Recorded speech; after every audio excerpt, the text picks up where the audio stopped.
Hello there, and welcome to the Sleepy Scholar, a quiet sanctuary where the mind can finally unburden itself.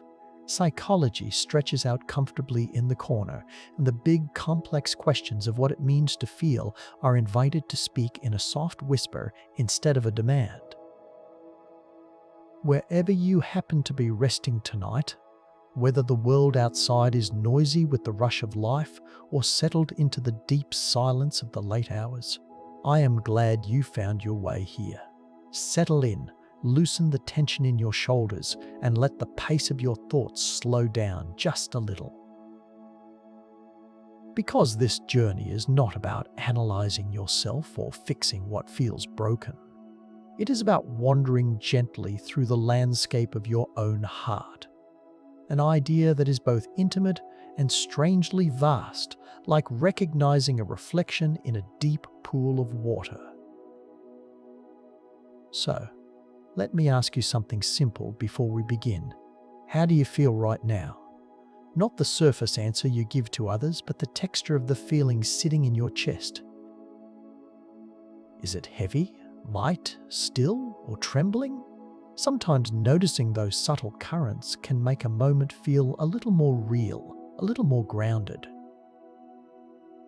And if this space feels like a good place to rest your emotions for a while, you are always welcome to let this corner of calm grow by liking the video or subscribing to The Sleepy Scholar.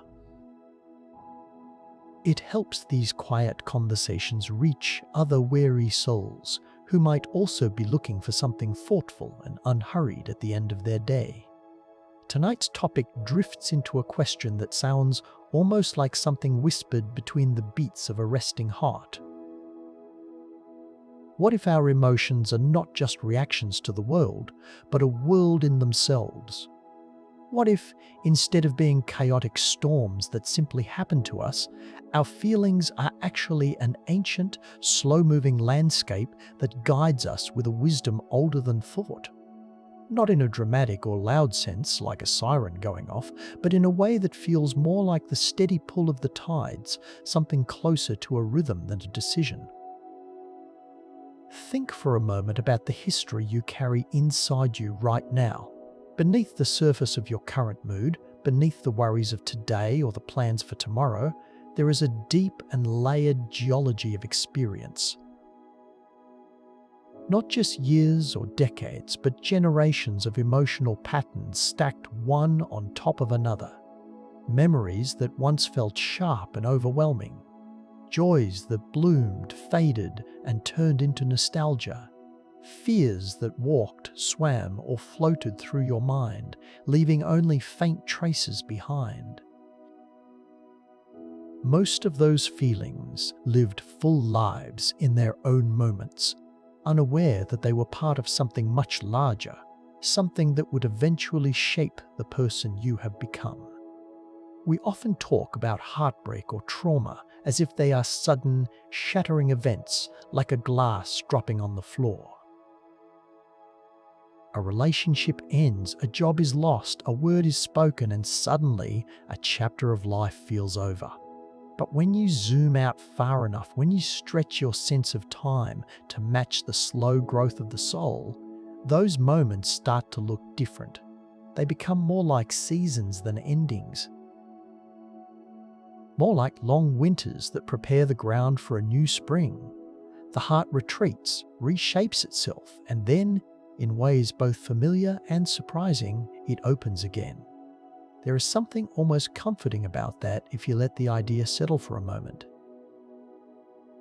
The thought that your emotional life is not a straight line of progress, but a series of waves, rising, falling, and rising again. Each crest bringing new forms of love, new patterns of understanding, new ways of being vulnerable, and each dip clearing space for something else to emerge. The mind, in this view, starts to feel less like a chaotic machine and more like a quiet gardener in the process, providing the soil, setting the tempo, and occasionally pruning the branches. You might be listening to this while thinking about the ordinary stresses that make up a day. Emails, Conversations, expectations, regrets. All of that unfolds on a time scale that feels urgent and immediate. Minutes matter, hours feel short. But your internal world has been keeping time in a very different way. Confidence rises and wears down like a mountain range. Grief advances and retreats like a glacier. The atmosphere of your personality changes its composition over the years, slowly becoming something new. From that perspective, even the sharpest sting of embarrassment is a brief flicker. And yet, here we are, living inside the current version of the self that experience has built. Breathing through anxieties shaped by childhood, seeking comforts that have cycled through generations of ancestors before us. Walking through a mental landscape that was once the floor of a shallow sea of uncertainty. It is hard not to feel connected to something vast when you start to notice those threads. So, where does this idea of an emotional reset come from? Not a dramatic, intentional act of forgetting, but a pattern that seems to repeat in the human experience. Psychologists and poets alike have identified several moments in a life when a large portion of who we thought we were seems to disappear in a relatively short span of time. These are often called identity crises, or dark nights of the soul, and they stand out in our memory like quiet gaps between crowded pages. After each one, the world looks different. The things we value change. New dreams form. The balance of what matters shifts. The most famous of these events is probably what we call the midlife crisis, or perhaps the turbulence of adolescence, when the comfortable world of childhood is struck by the asteroid of growing up. The impact sends dust and debris into the atmosphere of the mind, blocking out the simple sunlight of youth, cooling our certainty, and disrupting the easy food chains of our dependency. Many old ways of coping cannot survive those conditions, but others do. Small seeds of independence, for example, find ways to endure in the shadows, and over time they diversify and spread, eventually leading to a world where a resilient adult can exist. But that was not the first time the heart faced such a turning point. Long before we understood what was happening, there were other upheavals. The first time we realized we were separate from our parents, for instance, was caused not by a tragedy, but by growth itself.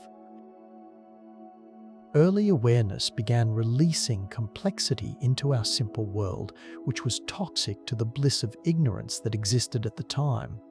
For the infant self, the air became challenging. For the developing self, it became an opportunity.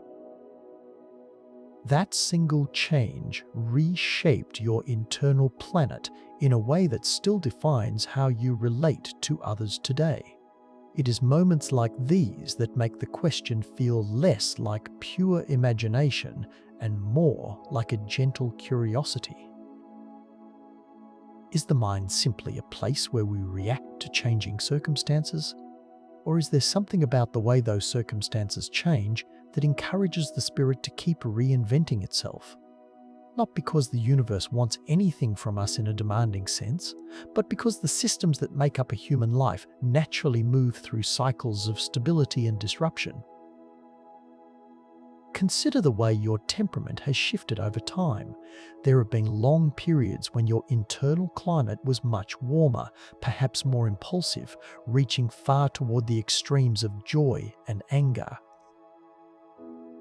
There have also been times when a kind of emotional ice sheet covered large portions of your days, locking up your energy and reshaping your landscape into something quieter, perhaps sadder, but also more reflective. Each of these states favored different kinds of thoughts. Friendships and hobbies adapted, migrated, or vanished, and new interests took their place. From this angle, a breakdown doesn't look like a single failure. It looks like a long conversation between you and the life you are living. The circumstances change. You respond. You change. The circumstances respond. Your relationships, your work, your body, and your inner world are all tied together in feedback loops that can be gentle or dramatic, slow or sudden. You can see hints of this even on a small scale. Think about your mind after a deep, exhausting cry. At first, it looks like an ending. Red eyes, heavy limbs, silence where there was once chaotic thought. But then, over time, a strange calm appears. Certain truths actually depend on the release of tears to surface, like seeds that need fire to open. Nutrients locked in old defenses return to the soil of your awareness. A softness arrives, followed by sleep, and then a new morning. The heart doesn't come back exactly as it was, but it does return, shaped by what was released. Now imagine that same kind of process playing out not over minutes or hours, but over decades, across the entire span of a life. That is the scale at which the psyche has been working. The resets, if you want to call them that, are less like pressing a button and more like turning a very large, very slow dial. As you listen, you might find your thoughts drifting to the present day, to the headlines about anxiety epidemics, the pace of modern life, and the feeling that our capacity to care is disappearing faster than we can replenish it. It is hard not to draw a line between those external stories and the deep history of our own feelings. Are we living through another internal turning point? And if so, what does that mean for the idea of the mind guiding or shaping what comes next? There is a temptation to see our conscious ego as the main character in this story, the one who finally understands what is happening and can decide the outcome. And in many ways, we do have an unprecedented influence on our own well-being. We go to therapy, we meditate, we change our habits and alter the ecosystems of our daily routines. No other species reflects on its own mind on this scale. At the same time, we are still part of the biological system. We rely on stable neurochemistry, connection with others, rest, and complex webs of meaning to survive. The subconscious doesn't stop being a powerful presence just because we have learned how to name our disorders and analyze our dreams. So maybe the more interesting question isn't whether the mind resets itself on purpose, but what it means to be a conscious being that can reflect on its own place in that long unfolding process. What does it feel like to realize that you are both an observer of your history and a participant in it? That the memories beneath you hold the remains of the child you once were, and that the choices made in this quiet moment will leave traces for the person you will become in 10 years. If you let that idea sit for a bit, it doesn't have to feel heavy or overwhelming. It can feel more like being part of a very long story, one that started before your first memory and will continue in the lives you touch. Your role in it doesn't have to be grand.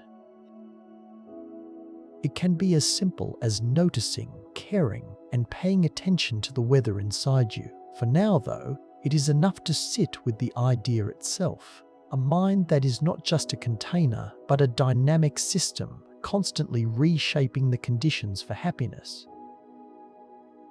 A world where endings and beginnings are often two sides of the same process.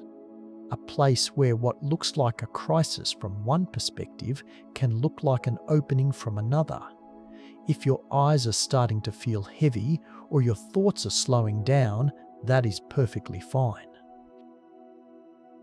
You don't need to hold on to every word. Let the ideas drift through like clouds, taking whatever shape they want. Long before anyone ever thought to name the emotions, long before there was language to point at a feeling and call it sorrow or hope, this internal world was already in motion, already becoming something new. The personality you know today, with its familiar mix of confidence and doubt, warmth and reserve, quiet places and busy ones, is only the latest version of a landscape that has been rewritten again and again. If you could stand still long enough, not just for years, but for the entirety of your existence, you would watch your deepest beliefs drift like slow ships, your capacity for love open and close, and entire climates of mood rise and fall like the gentle breathing of something vast and patient. It is easy to think of the self as a finished thing, a stable statue that simply exists while life happens to it. But in truth, you have always been in the middle of becoming. From your earliest days as a swirling cloud of potential and instinct, pulled together by the gravity of your parents' care, you have been shaped by impacts, internal heat, and the quiet, relentless movement of your own growth. Even now, beneath the calm surface of your everyday routines, the ground of your being is slowly shifting. The core is churning with unspoken desires, and the atmosphere of your thoughts is circulating in patterns that stretch around your entire perception. When you start to look at your life against that backdrop, the idea of beginnings starts to feel different. We often talk about the origin of a feeling as a single moment, a spark of anger, a flush of love, a chemical reaction that crossed an invisible line and became an emotion. And while that moment, however it happened, is one of the mysteries of our biology, it is only the first in a very long series of starts. Because the self has not just begun once, it has, in many ways, begun over and over again. The record of your memory tells this story in layers, like a diary written in stone. Each layer of memory is a page, capturing a snapshot of the world as it felt to you at a particular time. In some pages, the story is crowded, filled with the remains of countless friendships, voices, faces, and imprints of laughter and arguments. In others, there are gaps, quieter sections where fewer traces remain. Those quieter sections often mark times of trauma or deep rest, when conditions change faster than your heart could adapt. After each of those periods, something remarkable happens. The pages fill up again, but with different characters, new shapes of connection, new strategies for survival, new ways of speaking, trusting, and loving. It is as if the mind clears a space and invites a fresh cast to step onto the stage. Not because it has a master plan, but because the conditions that define what can live and thrive inside you have shifted. One of the earliest and most dramatic examples of this happened when you first learned language. Before that time, your internal air contained very few words. Life, such as it was, consisted mostly of simple, sensory feelings that thrived in those pre-verbal conditions.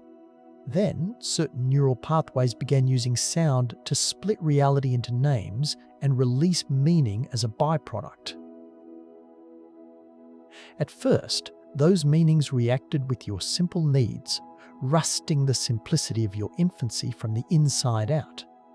Eventually, words began to build up in the air between you and others. For the pure, unspoken connection that existed with your mother, this new symbol-rich environment was deadly. That world of silent understanding became hostile and vanished. But for other forms of connection, language opened up entirely new possibilities. It allowed for more efficient ways of sharing energy, which in turn supported larger, more complex relationships.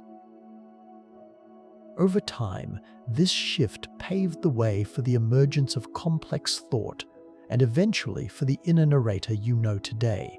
From one perspective, the loss of that silent infancy was a catastrophe. From another, it was a beginning. The mind did not return to what it had been before. It moved forward into a new state, one that made a different kind of living world possible. If you fast forward through the deep history of your own life, you find this pattern repeating in different forms.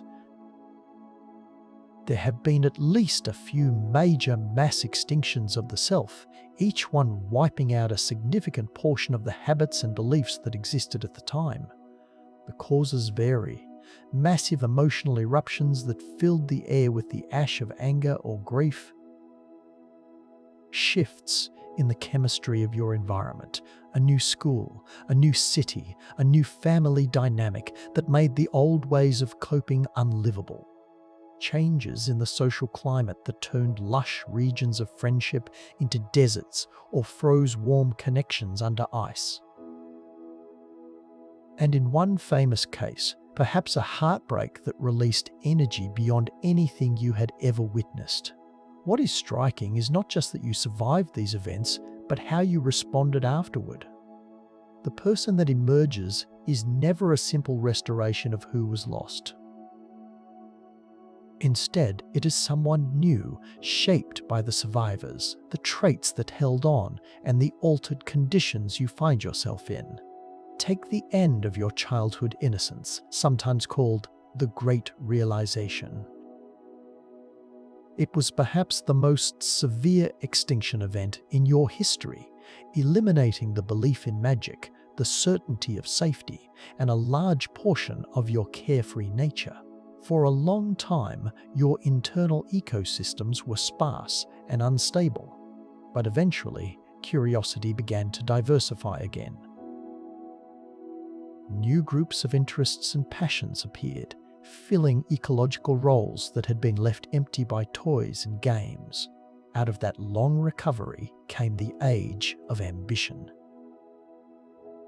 For years, these desires dominated your landscape.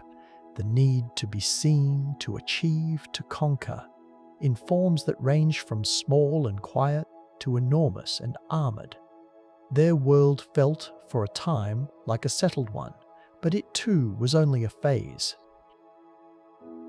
When failure struck or burnout darkened the skies, that era came to an end. In the quieter, cooler world that followed, humility found room to expand and experiment with new lifestyles. Some parts of you took to the shelter of home, others returned to the flow of creativity. Over time, one branch of that emotional family began walking upright, using wisdom, and asking questions about contentment. From the perspective of those early ambitions, the disappearance of your drive might have felt like the opening of a door to peace. From the perspective of the ego, if it could speak, it would have been the closing of everything. The psyche did not choose sides, it simply continued changing, and you responded as you always have, by finding whatever paths remain open. This back and forth between stability and disruption gives a human life a certain rhythm. Long stretches where habits develop and settle into complex networks of comfort, followed by shorter, more chaotic periods where those networks are broken apart. Afterward, the process begins again, often in ways that no one, not even you, could have predicted. It is tempting to describe this as a kind of reset, but that word can be misleading. A reset suggests a return to an earlier state, like restarting a computer and bringing it back to its factory settings. The heart doesn't really do that. It doesn't go back to what it was before. You cannot unknow what you have learned. Each new phase builds on what came earlier, using the emotional structures and memories that remain. The strength in your resilience, for example, was once part of ancient struggles you overcame. The compassion in your voice was released by the decomposition of old judgments, part of a cycle that has been turning for years. The very patterns of your behavior carry traces of a deep past, including the remnants of relationships between you and people you haven't seen in decades. Your history is layered into you in ways that are easy to overlook. So when we talk about new beginnings in life, we aren't really talking about clean slates. We are talking about transformations. The internal world changes its conditions, and the self rearranges itself in response, sometimes dramatically, sometimes in subtle ways that only become clear over long periods. There is a quiet lesson in that if you are inclined to look for one. Change doesn't always announce itself with a single clear moment. Often it unfolds over time, a series of small shifts that eventually add up to a very different person. You can see this even in your present day. Friendships erode and reform, interests change their courses. Habits expand into new regions or retreat from old ones as your energy and patience shift. Some of these changes are slow enough that they blend into the background of everyday life. Others happen quickly enough to feel jarring. From a human perspective, these events can feel disruptive, even alarming. We build our identities around a sense of stability. We like to know what to expect from our moods, our relationships, and the systems that support us. When those expectations are challenged, it can feel like the ground of who we are is becoming uncertain. But from the soul's perspective, if you can imagine such a thing, this is simply how things work. The self has never been a static place. Its surface is a moving mosaic of experiences that collide, pull apart, and slide past one another. Your temperament is influenced by the arrangement of your memories, the chemistry of your body, the tilt of your focus, and even the subtle variations in your environment. Your conscious choices are woven into all of that. Acts of kindness draw bitterness from the air and lock it away in the soil of forgiveness. Moments of learning build new structures of understanding, altering the chemistry of your perception.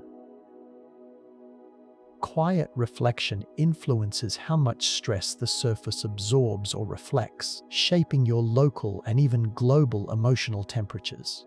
In this sense, you don't just respond to your life, you help shape it.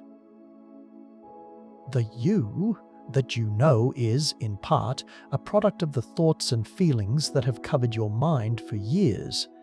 The atmosphere of your mood, the soil of your beliefs, the distribution of your energy, all bear the marks of your mental activity.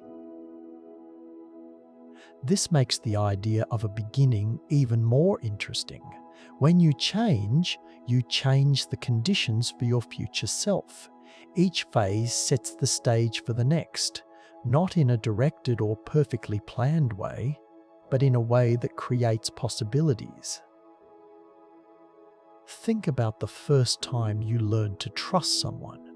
Before that, your emotional continent was largely bare rock, shaped only by instinct and need. As trust spread, it began to break down the walls, creating a soil where connection could grow.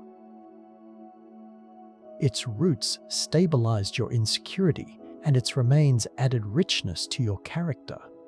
Over time, this allowed for more complex relationships to develop, including love that depended on that trust for food and shelter. That single transition opened up an entirely new realm of experience. Families, communities, and all the bonds that inhabit them are part of a story that began with those early pioneers of vulnerability. From this point of view, The human spirit is less like a machine that resets and more like a system that keeps exploring its own potential. Conditions change, the heart responds, and the interaction between the two creates new states of being that didn't exist before. As you listen, you might start to feel a certain humility in the face of that scale. Our conscious understanding of ourselves has been around for a very short time compared to the depth of our biological instincts. The stories we tell about who we are exist within a narrow slice of our total experience. And yet, within that slice, we have become a significant force. We alter our own minds, move our focus across vast topics, and change the composition of our own happiness. We are not just passengers in our own story anymore. We are active participants, for better and for worse. This raises a quiet question that doesn't need an immediate answer. Are you part of your next beginning? Not in the sense of forcing a change, but in the sense of shaping what kinds of feelings and environments will exist in your future. The choices made now, to rest, to forgive, to breathe, will leave traces that last far longer than this single night. If that feels like a heavy thought, it doesn't have to be. It can also be seen as an invitation to pay attention, to notice the connections between what you do and the world inside you. To recognize that even small actions, when multiplied across days and years, can become part of your long unfolding story. As your mind continues its slow dance of change, it will keep creating conditions for you to adapt, diversify, and in some cases, begin again in new forms. That process doesn't need to be framed as something stressful or demanding. It is simply what happens when a dynamic spirit and a living world are intertwined. The idea of a person who never stops beginning again isn't about a series of dramatic failures followed by clean starts. It is about continuity through change, about a self that is always in the middle of becoming something else, and a heart that is always finding ways to fit into whatever that something else turns out to be. If you let your thoughts drift back to where you are right now, to the quiet details of your room, it can be comforting to remember that you are part of this vast ongoing process. The air moving in and out of your lungs, the rhythm of your resting pulse, the memories in your mind, all connect you to a personal history that stretches back to your earliest days. Beneath the quiet surface of your expression right now, beneath the mask you wear for the world, there is a vast and patient record that has been building itself for longer than any story you have ever told out loud. It does not speak in words, and it doesn't need an audience. Yet it holds memories of versions of you that no longer exist. This record is written in layers, in grains of sensory detail, in compressed lessons and emotional stains, in subtle shifts of preference and fear that mark the passage of time more reliably than any clock ever could. Most days we walk through our lives without thinking much about what lies below the surface. The self feels solid, dependable, finished. But if you could peel it back, layer by layer, you would find a kind of archive, one that stretches downward and backward through deep time. Each layer represents a different moment in your long history, a time when the world looked different, the air smelled different, and the person moving through that space followed rules that no longer apply. Psychologists often describe these layers as a timeline you can physically feel. The deeper you go into your subconscious, the further back you travel. It is a strange kind of journey, one that doesn't require a machine or a map, just patience and careful observation. A thin band of dark memory might mark a moment when sadness fell from the sky like ash. A pale, chalky layer could be the compressed remains of countless small joys that once floated in a warm, shallow summer of your youth. A line of hardness might be all that is left of an ancient anger that flowed across a landscape that has since become a desert of indifference. These traces are easy to miss if you don't know what you are looking for. To most of us, a mood is just a mood, but to someone trained to read them, those feelings are sentences in a very long and detailed story. They tell of rising hopes and retreating fears, of friendships that spread across your life and then vanished, of habits that thrived for years and then disappeared so completely that only a few scattered reactions hint they were ever there at all. This is what it means to say that the body has a long memory. Not a memory in the way you remember a phone number or a movie plot, but a physical memory. One that records what has happened by preserving the evidence of it in your posture, your reactions, your gut. The body doesn't forget. It buries, compresses, transforms, and stores. Sediment is one of the main tools the earth uses, and the mind uses something similar. Every time an experience floods you, it carries tiny particles of emotion and spreads them across the floodplain of your awareness. Every time a thought blows across a dry landscape of boredom, it lifts dust and drops it somewhere else. In the ocean of your subconscious, the slow rain of small moments, forgotten dreams, and fragments of conversation settles onto the seafloor, building up layer after layer for years and then decades. Over time, the weight of new experiences presses down on what lies beneath. The immediate emotion is squeezed out. Particles of memory are cemented together by the minerals of wisdom that crystallize in the gaps. Soft impressions become stone beliefs. Loose ideas become solid values. What was once a momentary event, a single argument or a single kiss, becomes part of a permanent record. This process happens so slowly that it is hard to imagine on a daily scale. You could stand in front of a mirror for your entire life and never notice a single layer of character forming beneath your skin. But stretch that view out over the decades and you begin to see the steady accumulation, like a book being written one letter at a time. Traumas and triumphs are among the most striking entries in this book. When a dream or a relationship dies, its remains usually disappear quickly from the surface. They are eaten by denial, broken down by the busyness of life, or scattered by the winds of distraction. But every so often, conditions are just right.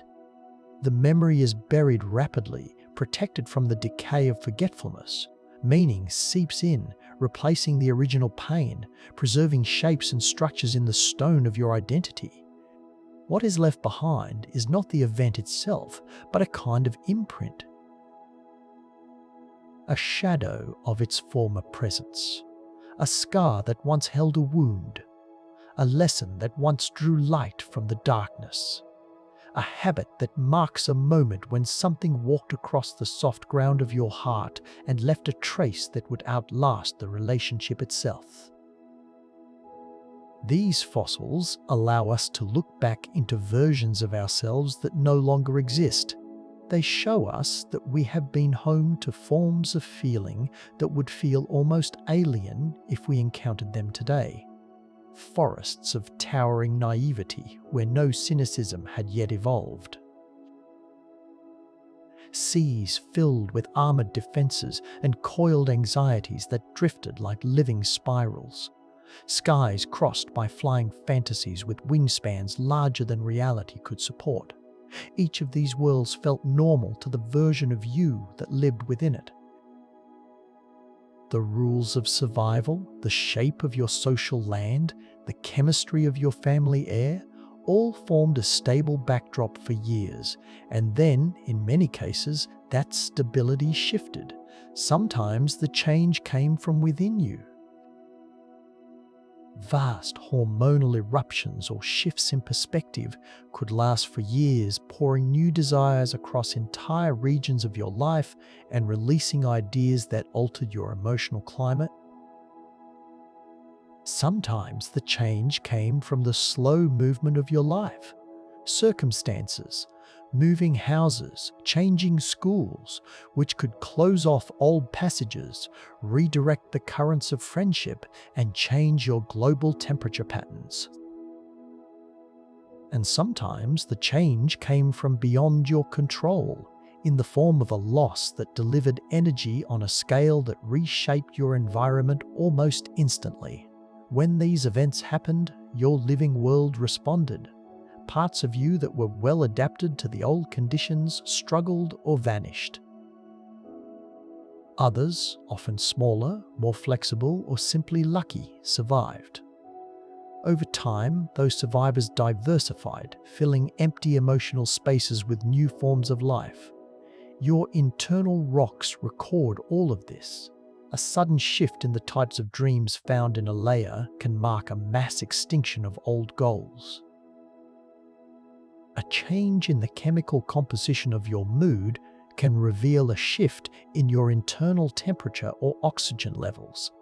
Even the orientation of tiny magnetic beliefs can tell us how your moral compass was aligned at the time the memory formed, offering clues about the movement of your tectonic values. It is a remarkable thing when you stop to think about it. The mind is not just supporting your consciousness, it is holding a detailed account of your past, one that you are still learning how to read more clearly. There is a certain patience required in this kind of inner work. You can't rush a memory into revealing its story. You have to look at thin slices of your reactions, examine them under the microscope of reflection, analyze their chemistry, and compare them with experiences from other times. Patterns only emerge when you step back and look at the bigger picture. Through that careful process, a timeline of your own history takes shape. We identify eras, periods, and epochs of our lives. The college years, before the divorce, when the children were small, each defined by particular conditions and characteristic forms of feelings. These divisions aren't just arbitrary labels. They reflect real changes in your system, shifts that were significant enough to leave a clear mark in your internal record. For example, the boundary between your childhood and adolescence is marked in many places by a thin layer of clay that contains unusually high levels of intensity and confusion. This element is common in asteroids of hormonal change, but rare in the calm crust of childhood. Its presence all around the memory of that time points to a global event, the impact that ended the reign of simplicity. That thin layer is like a punctuation mark in your life's long sentence. It represents a moment when the world changed in a way that could be seen everywhere. From the deep sea of your sleep to the mountain ranges of your ambitions that would not even exist until much later. Other boundaries are more gradual. They reflect slow changes in your internal climate, your energy levels, or the composition of your social circle that unfolded over years. These transitions can be harder to pin down to a single cause or moment, but they are no less significant. What is fascinating is how often these changes seem to open the door to new beginnings. After a major life change, the The record often shows bursts of diversification periods when many new hobbies, friends, or traits appear in a relatively short span of time. It is as if the empty spaces left behind invite experimentation, allowing you to explore new forms and strategies for living. This doesn't mean you are guiding the process in a purely conscious way.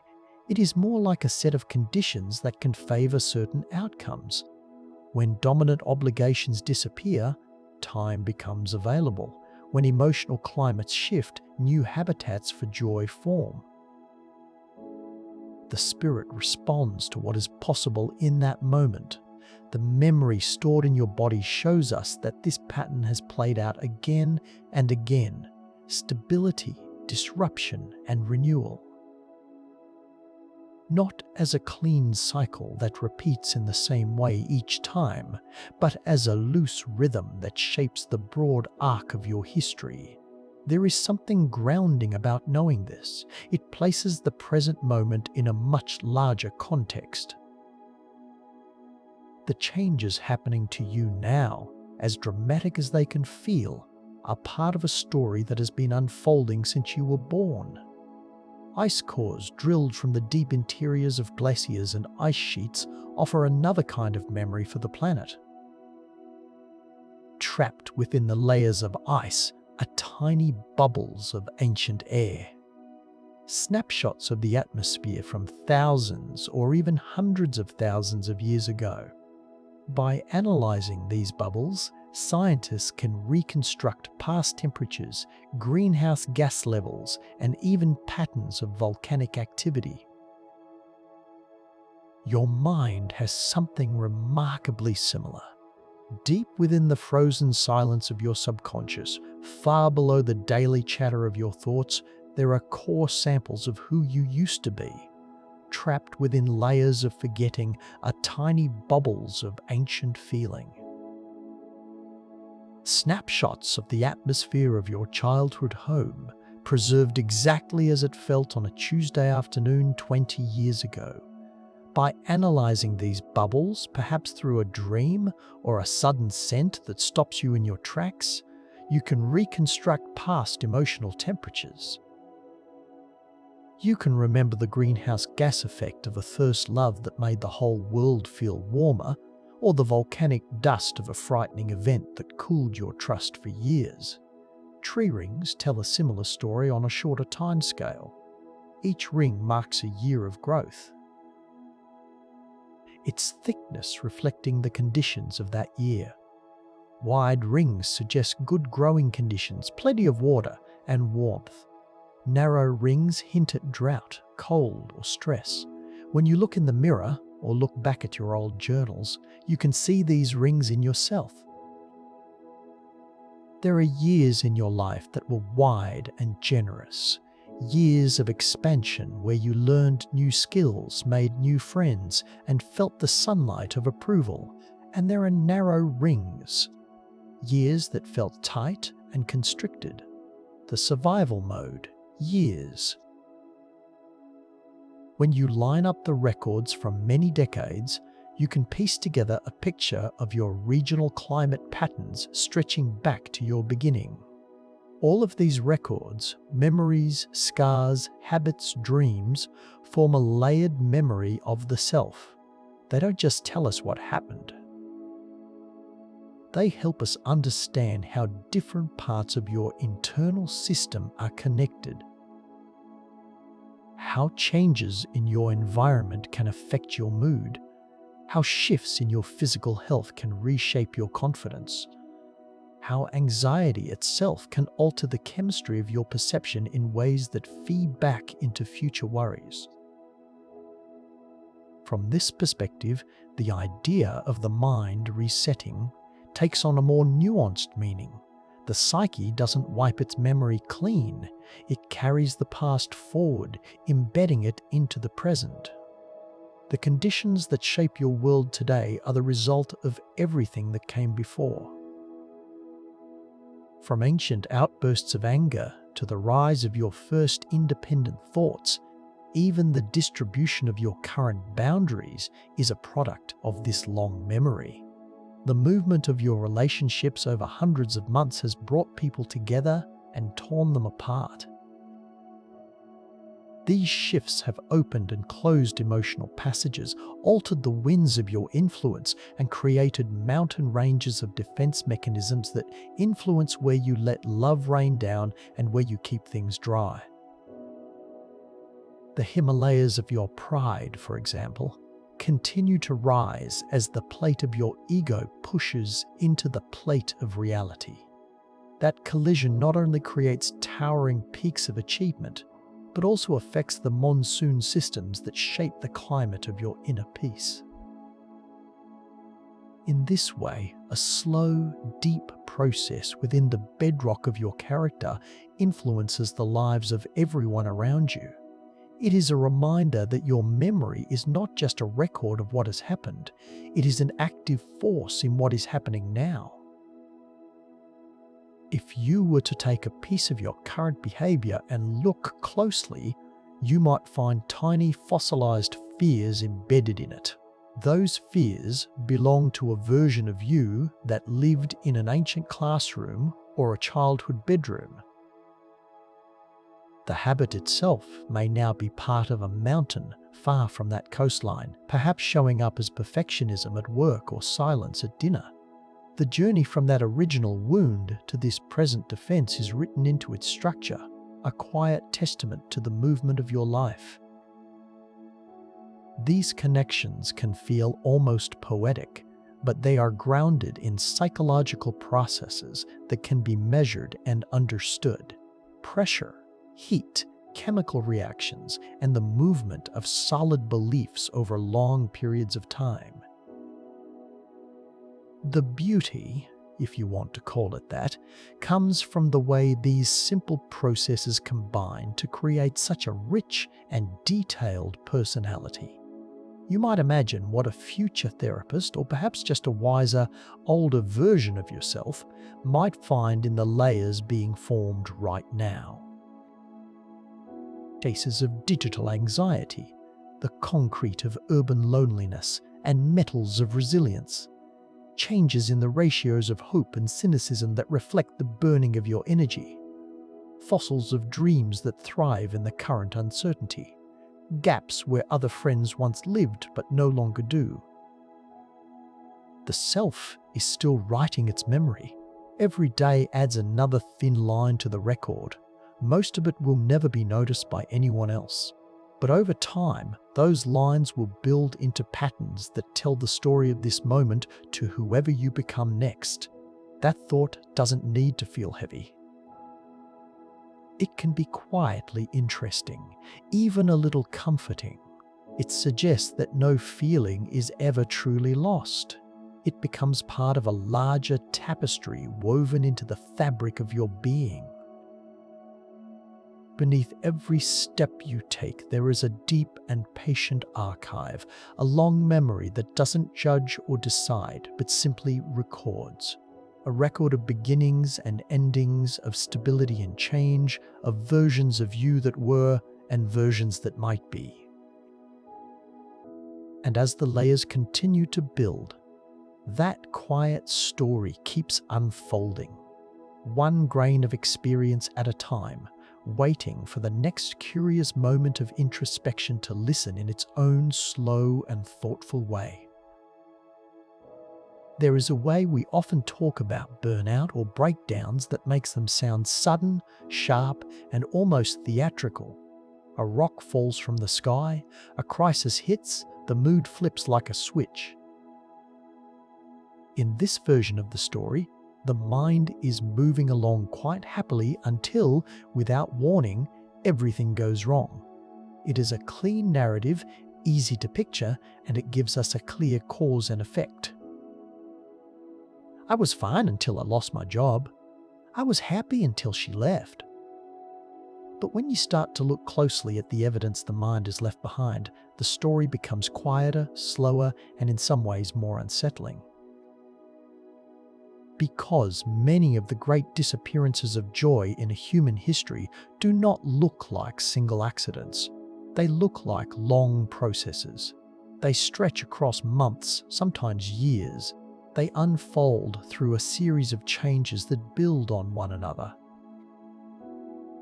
each one making the inner world a little less comfortable for the hope that depends on it. From a daily perspective, that kind of timescale is hard to grasp.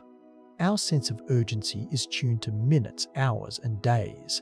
A year feels like a long time. A decade feels almost abstract. But for the psyche, those are brief moments. When psychologists talk about a depressive episode lasting only 6 months, they are describing something that, in emotional terms, happens very quickly, yet feels eternal. If you imagine standing in one place for that entire span, you wouldn't see a single dramatic moment when everything collapses. Instead, you would notice subtle shifts. The seasons of your interest might start to feel different. Certain hobbies might struggle to grow as well as they once did. Some sparks of creativity might become harder to find. Over weeks, those small changes would accumulate until the living world inside you looked very different from the one you started in. This is where the idea of emotional extinctions looking less like accidents begins to take shape. Many of the largest die-offs of passion or energy in our lives seem to be tied to deep changes in our systems, changes that unfolded through feedback loops and slow-moving forces rather than one-off events. Take the great dying of a long-term relationship or a career path. It rarely happens in a single argument. It happens like the Permian extinction. For a long time, you might debate what caused the loss, but the leading explanation often involves massive volcanic eruptions of stress in one part of your life, perhaps in your health. These eruptions didn't happen in a single day. They went on for thousands of hours, releasing enormous amounts of resentment and exhaustion into the atmosphere of the relationship. As those gases built up, the emotional climate began to warm.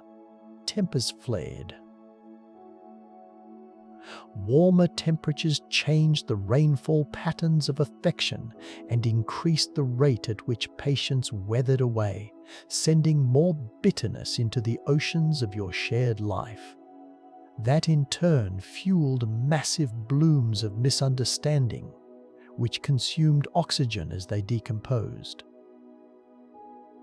Large areas of the relationship became depleted of oxygen zones where intimacy could not survive. So you have a chain of events.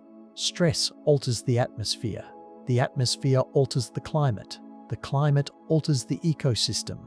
The connection doesn't die from a single blow, it dies from a cascade.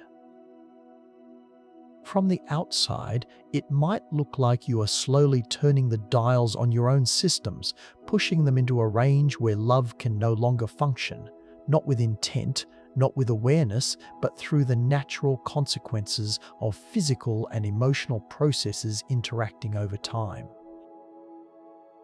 You see similar patterns in other major internal events.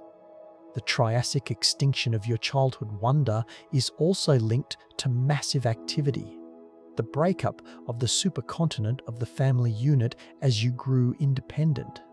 It wasn't a single moment of disaster. It was a prolonged period of developmental stress. Even the famous asteroid impact, the sudden trauma or shock, fits into this broader picture when you zoom out.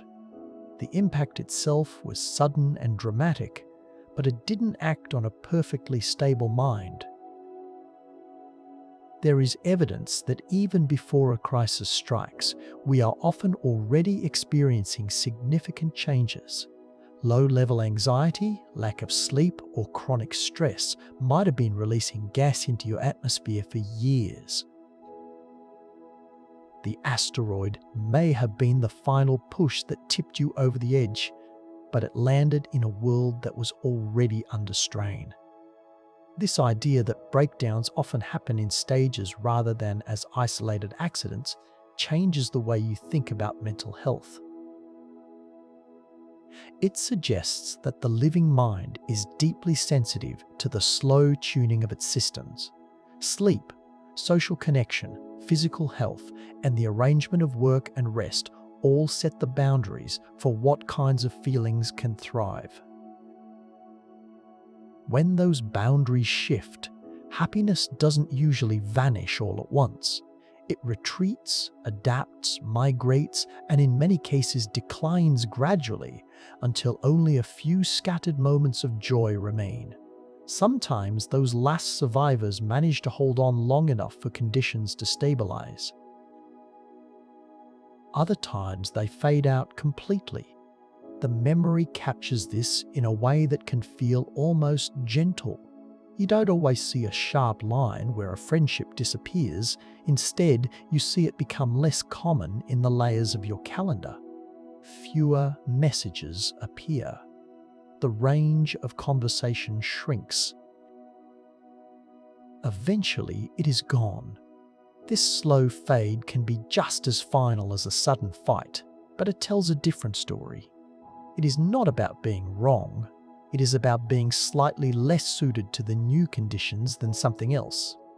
That brings us to an uncomfortable but important point. Pain is not random in the way a coin toss is random. Certain traits tend to make us more vulnerable when our world changes. Rigidity, a need for control, specialized expectations, and a narrow range of coping mechanisms can all make it hard to adapt to new conditions. On the other hand, flexibility, a willingness to let go, and the ability to find meaning in small things often provide an advantage. These traits don't guarantee happiness, but they increase the odds of getting through periods of sorrow. You can see this pattern after many difficult times in your life. The parts of you that dominate the recovery phase are often small, generalist traits. Simple gratitude, a basic routine, the ability to just breathe. They spread into the empty spaces left by ambition, experiment with new ways of living, and over time give rise to a wide range of new dreams. Only later, as your internal ecosystem becomes more complex and stable, do larger, more specialized goals tend to appear and take on prominent roles again. This cycle doesn't look like a deliberate reset, but it does look like a kind of sorting process. The life's changing conditions act as a filter, shaping which parts of your personality can continue and which cannot. Deep within the planet of your body, far below the reach of conscious thought, there is a steady presence of heat that has never truly gone away. It has been there since you first took shape, a leftover from the violence of your own creation, from the spark of life and the slow decay of the energy locked into your cells. That heat does not rush. It moves in long, slow currents. Libido, hunger, the drive to survive, rising and falling over spans of time so wide that they are almost impossible to picture. And yet, every so often, that hidden fire finds a path to the surface and leaves a clear mark on the world above. Anger is the most obvious sign of this inner vitality. When it erupts, the spectacle is immediate and dramatic. Words pour out like lava. Ash clouds of resentment rise into the sky, and relationships are reshaped in a matter of hours or days. But the more profound influence of this volcanic activity often comes not from single eruptions, but from long periods of sustained outpouring. There are moments in a life when entire years are covered by layer upon layer of frustration, building vast plateaus of solidified defense. These events, known in geology as large igneous provinces, can be seen in psychology as periods of acting out or sustained rebellion. During that time, enormous amounts of energy are released into your atmosphere. Tension, adrenaline, and other chemicals accumulate, altering your internal climate and the chemistry of your body. The surface may look calm between outbursts, but the overall system is slowly being pushed into a new state. From the perspective of your peace of mind, this can feel like the world is gradually becoming unfamiliar. Your patience shifts, your tolerance changes, the oceans of your compassion become more acidic or lose oxygen. Friendships that once thrived begin to struggle, and the gentle feelings that depend on them follow. These changes don't happen all at once. They creep in, argument by argument. You might adapt at first, moving to slightly different social circles or adjusting your behavior. But if the trend continues, if the underlying fire keeps drifting upward, those small adjustments may no longer be enough. Fire in this deep psychological sense is not just about rage. It is about the slow release of your internal energy into the systems that support your life on the surface. It is about the way your deepest drives can reach up and, over time, reshape the air you breathe and the land you walk on. On the other end of the spectrum lies ice. Where fire represents the movement of energy outward, ice reflects a loss of heat, a retreat from the surface of the world. When your global emotional temperatures drop, numbness and withdrawal begin to spread. Bright, reflective defenses replace the darker, richer soil of vulnerability, bouncing the warmth of others back into the atmosphere before it can touch you. This can create a feedback loop, where cooling leads to more isolation, which leads to even more cooling. Over your history, there have likely been long periods when this ice covered much of your surface. Some psychologists might refer to these times as snowball Earth, episodes of the soul periods of depression or deep grief, when the glaciers of sadness reached the equator of your daily life and the oceans of your joy were sealed beneath thick layers of ice. Life during these periods did not disappear, but it was forced into refuges, pockets of open water near volcanic vents, perhaps a specific TV show, a comfort food, or a single safe relationship. Thin films of liquid beneath the ice, moments of laughter that surprised you. Warm, sheltered environments where a small amount of sunlight or chemical energy could still support simple ecosystems of getting out of bed and brushing your teeth. When the ice eventually retreated, driven by changes in your atmosphere or the slow orbital shift of time, the world that emerged was often primed for change.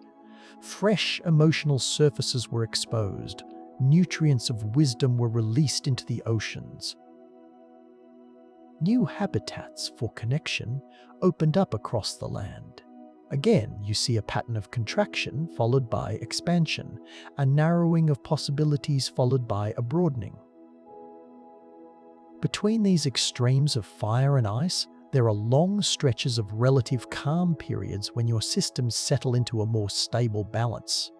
The climate fluctuates, but within a range that allows your personality to become complex and layered.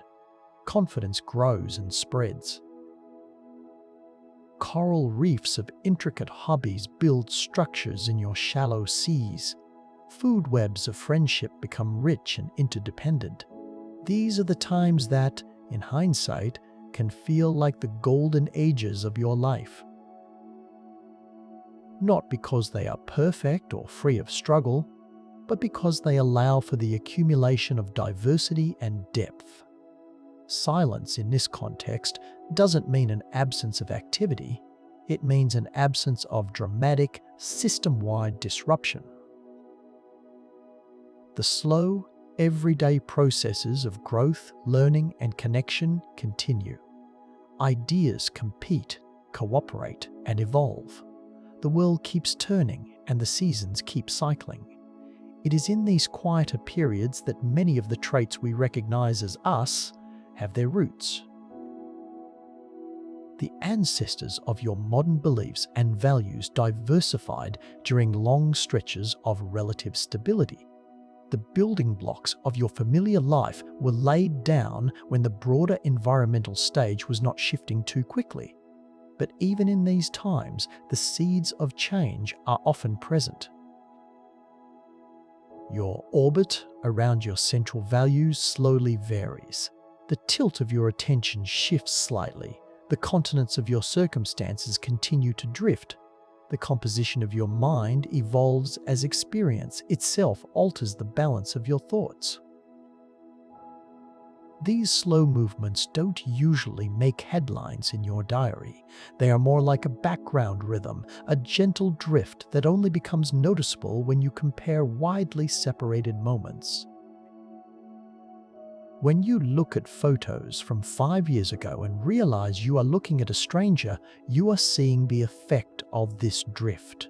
When that drift aligns with other forces, fire, ice, or changes in your social circulation, it can tip the system into a new phase.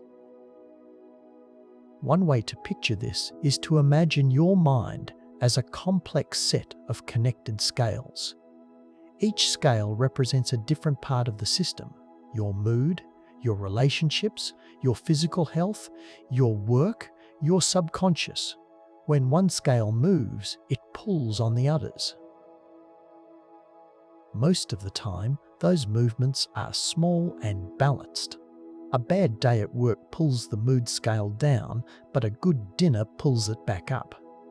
But occasionally, several scales shift in the same direction, and the whole system leans into a new configuration. During periods of intense stress, fire, the scale representing anxiety, might tip toward higher alert levels. That pulls the sleep scale toward insomnia. Tired brains hold less patience, tipping the relationship scale toward conflict. Each movement reinforces the others. During periods of expanding sadness, ice, the social scale tips toward isolation. That pulls the perspective scale toward pessimism. Cooler interactions slow the chemical weathering of loneliness, which can reduce the drawdown of negative thoughts. These interactions can be complex, and we are still working to understand all the details of our own minds. But the broad picture is one of a psyche whose major shifts often arise from the interplay of many slow, connected processes rather than a single isolated cause. For you, this means that your world can change its character over time in ways that are both gradual and, at certain thresholds, abrupt. A long period of slow warming might be followed by a rapid loss of inhibition. A gradual build-up of resentment might lead to a sudden, widespread bloom of anger and oxygen depletion.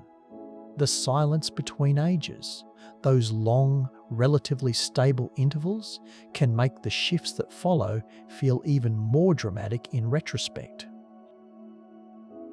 When you look at your own history, you often see thick layers representing years of similar conditions. High school, the first job, followed by thinner, more complex layers that mark a time of rapid change. It is tempting to frame these moments as the soul taking a breath, then exhaling or inhaling more deeply, high above the solid ground of your habits, beyond the reach of your daily routines and the highest drifting dreams. There is a thin, restless layer that quietly governs almost everything that happens below. The thoughts you think, the moods that move across your morning and evening, the focus that gathers and releases its attention, all of it is part of a system that is constantly in motion. It is easy to forget about this invisible ocean overhead because it doesn't have a solid shape or a clear boundary you can point to. But when it changes, even slightly, the effects can ripple through your entire living world. The mind, in this sense, is not just a backdrop. It is an active participant in the story of who you are, its composition, its temperature, and the way it moves around the globe of your perception. Help determine what kinds of ideas can grow, what feelings can survive, and where your energy will collect or disappear. When people talk about their temperament, they are really talking about the long-term behavior of this vast, swirling system. Over your personal history, the sky of your mind has not always been the same. The air you are breathing now, rich in logic, structured language, and complex worries, would have been unrecognizable to the version of you that existed in the past. Early in your life, the atmosphere was thick with the gases released by pure instinct. Wonder, immediate need, simple affection, and loud demands dominated the mix. Logic was rare, and for many of the first impulses you felt, it was actually a confusing, foreign substance. The transformation of your mind into something closer to what we know today was driven in large part by experience itself. Tiny moments of realization began using the light of awareness to turn raw sensory input into meaning, releasing understanding as a byproduct. At first, that understanding was quickly absorbed by the immediate needs of your body and your parents. But over time, those sinks filled up and conscious thought began to accumulate in the air. This slow build-up changed the rules of your world. It allowed for more efficient forms of planning, which in turn supported larger and more complex ambitions. It also led to the formation of the ego layer, a thin shield high in the atmosphere that blocks much of the world's raw intensity from overwhelming you. That protection made it possible for you to move into social situations without being damaged by every harsh word or strange look. In this way, the mind didn't just change its nature on its own, it was shaped by the living boy or girl below. The atmosphere of thought and the biosphere of feeling became linked in a feedback loop, each influencing the other. Once that connection was established, even relatively small shifts in the composition of your thoughts could have wide-reaching effects. Worry, for example, plays a major role in regulating your internal temperature. It traps heat that would otherwise escape into the space of indifference, creating what we might call the anxiety effect. Without it, you would be a frozen, careless world, unable to protect yourself. With too much of it, the system can become much warmer, feverish with overthinking. Over the decades of your life, the amount of worry in your atmosphere has risen and fallen many times. Stressful events release it. The weathering of time and the growth of wisdom remove it. The balance between these processes helps set the long-term climate of your personality. When that balance shifts, the sky's behavior changes. Your mental temperature rises or falls, the wind patterns of your motivation adjust, the rainfall of your tears moves to different regions of your life. Currents of focus, driven in part by differences in interest and necessity, can be redirected. For the heart, these changes can feel like the ground moving beneath its feet, even though the cause is overhead. One of the more subtle but powerful ways the mind influences your life is through the distribution of attention. The amount of energy you receive from the world is not constant across the landscape of your days. The things you love, your equator, get more direct light, while the things you dislike, your poles, receive it at a slant, spreading the energy over a larger, colder area. This difference drives the circulation of your mood, creating climate zones of passion and weather systems of boredom. When your mind's chemistry or structure changes, it can alter how that energy is absorbed or reflected. Depression, for instance, can act like a thick cloud cover, cooling the surface by reflecting the sunlight of joy back into space before it can touch you. Or obsession can act like a lens, trapping heat below and warming a single subject until it burns. Tiny particles in the air, rumors, stray comments, small doubts can also influence how much light reaches the ground of your confidence. Large emotional eruptions provide a clear example of this effect. When a trauma erupts violently enough, it can send ash-rich gases high into the stratosphere of your psyche. There, those gases form fine particles of cynicism that spread around the globe of your perception. These particles reflect hope, reducing the amount of warmth that reaches the surface and leading to a temporary cooling of your spirit. Personal records and diaries show that some eruptions, a breakup, a failure, a loss, have caused noticeable drops in internal temperatures for a year or two. Ambitions failed. Social weather patterns shifted.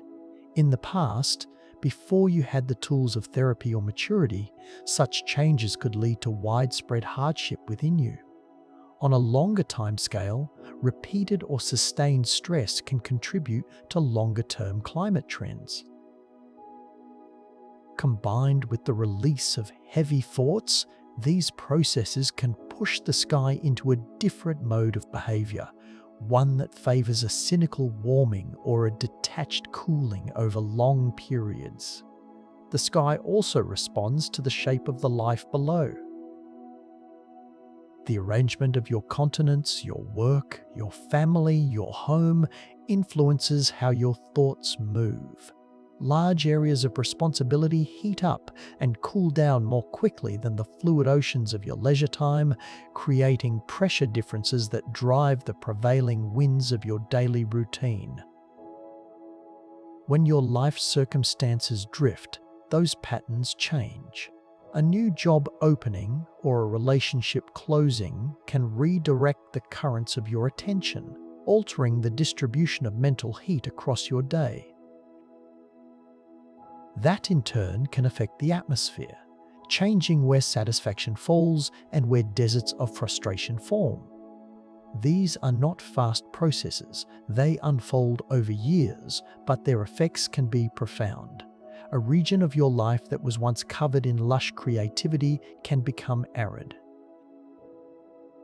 A coastline of friendship that once faced warm waters can find itself bathed in cold currents of distance. For the person living in those places, the mind's slow change of opinion can feel like a long, gradual migration of the conditions they depend on. Some parts of you follow those conditions, moving your interests as the emotional weather shifts. Others remain where they are, adapting as best they can. Still, others fall behind and disappear. There are moments in your history when the sky's changes seem to coincide with major turning points in who you are. The identity thermal maximum, for example, might have been a period in your 20s when your internal intensity rose rapidly, likely due to a sudden release of large amounts of freedom into your atmosphere. Your emotions warmed and became more acidic. Many old childish comforts went extinct. On the land of your behavior, social skills experienced a burst of diversification. During this time, new personas appeared and the size of your world changed. The warming climate created new habitats for adventure and altered existing ones, opening opportunities for some parts of you while closing them off for others. This pattern stress, followed by change and diversification, shows up again and again. The mind's behavior sets the stage, and the soul responds. Even on shorter timescales, you can see how sensitive your internal ecosystem is to shifts in the atmosphere. A series of Dry years without inspiration or excitement can transform a wetland of creativity into a grassland of routine. A few unusually warm months of success can allow confidence to expand into regions where it was previously unable to survive. A change in the timing of your life events can disrupt the cycles of expectations you depend on. These local changes are part of a larger, unified system. What happens in one region of your mind can influence conditions elsewhere. Warm hope rising near the equator of your love life can affect weather patterns in your career thousands of miles away. Changes in the polar ice of your grief can influence the ocean currents that redistribute empathy across your entire being. The mind, in other words, is a connector. It links distant memories through the movement of thought and energy. There is also a quieter chemical side to this story. The atmosphere is not just a mix of gases. It is a place where reactions happen. Awareness breaks apart old beliefs. New compounds of understanding form. Some of those compounds fall back to the surface in the rain of realization, delivering nutrients or pollutants to your emotional ecosystem. Inspiration, for example, is abundant in the air, but most of us cannot use it in its raw form. Certain habits and moments of lightning convert it into forms that your creativity can absorb. Those creative acts then pass it along the food web of your life. In this way, the sky participates directly in the cycles that sustain your spirit. When the composition of your thoughts changes, these cycles can be altered. The availability of meaning can shift. The chemistry of your perspective can change, affecting the soil of your values. All of these processes add up to a picture of the mind as a dynamic, responsive system.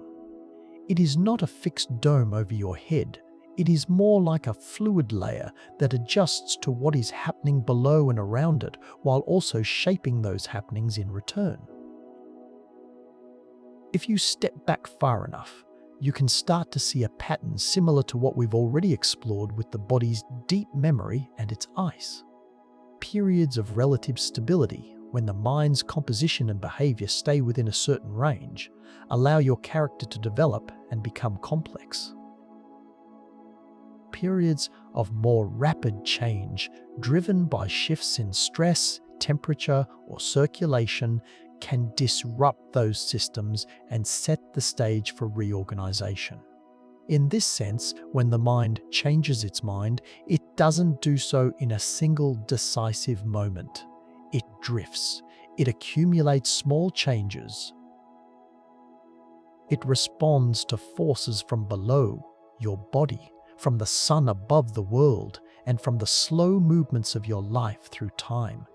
The living self, tied so closely to the conditions the mind provides, feels those changes even when they are subtle. A slight increase in average irritability can alter the balance between patience and anger.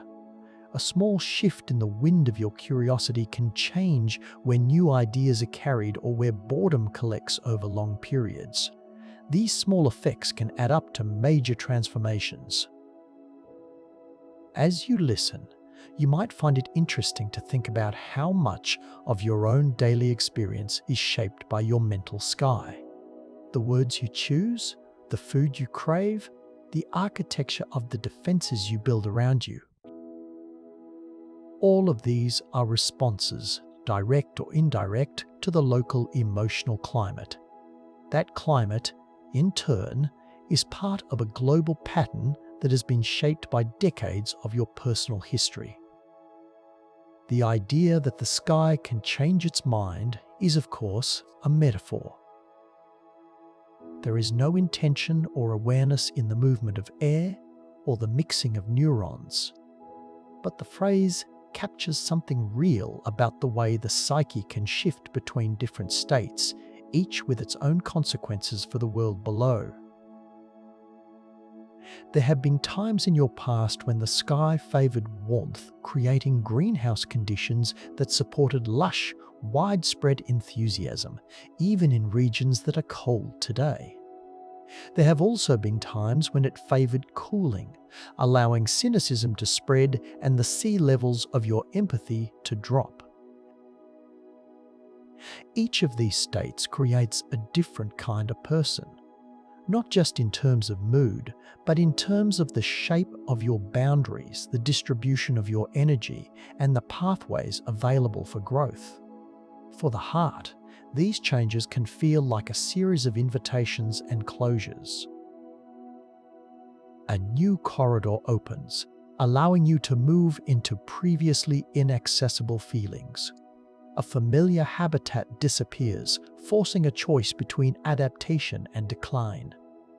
This constant negotiation between the mind and the living self is one of the threads that runs through your history. It connects your childhood to your present and extends into whatever comes next. The air above you is not just empty space, it is a living, moving part of your system. One that has been quietly shaping the course of your life for as long as there has been a life to shape. And as you breathe in and out, participating in that system in the most immediate way possible, you become, in a small but real sense, part of the same long conversation between the sky and the world below. A conversation that has been unfolding for years and will continue in one form or another long after this particular night has gently passed. Long before there were complex thoughts or structured plans, long before anything walked on the land of logic or even breathed the kind of language you know now, the oceans were already here, moving, mixing, and holding within them the earliest experiments of your feeling. The subconscious covers most of your internal surface, but in another sense, it covers most of your history as well. If the conscious mind beneath your feet carries a layered memory of what has been, the water that surrounds the continents of your thoughts carries a different kind of record. One written in currents, chemistry, and the slow drift of living instincts through time. The ocean is often described as a cradle of life, and for good reason. Your earliest known feelings likely emerged in its depths or along its shallow edges, where energy, need, and comfort came together in ways that allowed complex emotional chemistry to unfold. From that beginning, feelings spread, diversified, and eventually climbed onto the land of conscious thought. But even after that great transition, the oceans remained the largest and, in many ways, the most stable environment in your psyche. Stability, though, is a relative term. On the surface, your demeanor can look calm and unchanging, especially if you are watching it from the quiet shoreline of a mirror. The horizon of your gaze stays where it is. The waves of your breath follow familiar patterns. But beneath that surface lies a world that is constantly in motion. Masses of emotions slide past one another at different depths, temperatures, and salinities. Needs rise from the deep and are drawn back down again. Heat is absorbed, stored, and transported across vast distances of time. This movement makes the subconscious both a memory and a reset mechanism. It remembers in the sense that it can hold on to the chemical and thermal traces of past events for long periods of time. It forgets in the sense that its constant mixing can erase local conditions and replace them with something new. One of the ocean's most important roles in your system is its ability to store heat. Emotion has a high heat capacity, meaning it can absorb a lot of energy, a lot of love, or a lot of pain without changing its temperature very quickly. This allows your depths to act as a buffer, smoothing out some of the more extreme swings that would otherwise occur between the day of a tragedy and the night of a triumph. Over longer timescales, this buffering effect extends to your entire personality. The oceans absorb shock from the atmosphere of your life and redistribute it through currents that travel from your core toward your extremities and back again. This circulation helps determine which regions of your soul are warm and wet with tears and which are cold and dry with resolve. But the oceans don't just store heat, they also store carbon, the heavy weight of experience. The carbon dioxide of stress dissolves from the atmosphere into the seawater, where it can be used by creative organisms to build shells of art, or converted into other chemical forms like dreams. When those feelings die or are resolved, some of that weight sinks to the deep ocean where it can remain for years or even decades. This process links the living world of your daily surface to the dark, cold depths below. It is one of the ways you regulate the amount of heaviness in your mind over long periods of time. When this system is working within a certain range, it helps maintain conditions that support a wide variety of happiness. But when it is pushed beyond that range, the consequences can be far-reaching. Throughout your history, there have been times when your internal oceans have changed in ways that made them difficult or even impossible for joy to inhabit. These changes can involve temperature, acidity, or oxygen levels. Often they are connected to shifts in your atmosphere or your internal volcanic activity. One of the most striking examples is the occurrence of emotional anoxic events. During these periods, large portions of your heart become depleted of oxygen. Without enough breath, many forms of vibrant feeling cannot survive. The result is a widespread die-off, a numbness, a burnout, and the accumulation of unprocessed matter on the seafloor of your soul. These events have left a clear mark in your memory. Layers of dark, heavy rock, sometimes called depression, appear in the sediments from different times and places in your past. They tell of periods when the usual balance between the supply of hope and the consumption of energy broke down. The causes of these events are still being studied by therapists and philosophers, but they often seem to involve a combination of warming stress, increased nutrient runoff from too many obligations, and changes in the circulation of rest. Warmer water holds less dissolved oxygen. An influx of demands can fuel massive blooms of anxiety, which consume your energy as they decay. If your circulation patterns slow down, if you stop moving, stop crying, stop sharing, fresh, oxygen-rich perspective is not brought in to replace what is lost. Again, you see a cascade. A change in one part of the system sets off a chain of effects that ripple through the rest. From the perspective of the feelings living in you at the time, these changes would not have felt sudden. The water would slowly become less hospitable.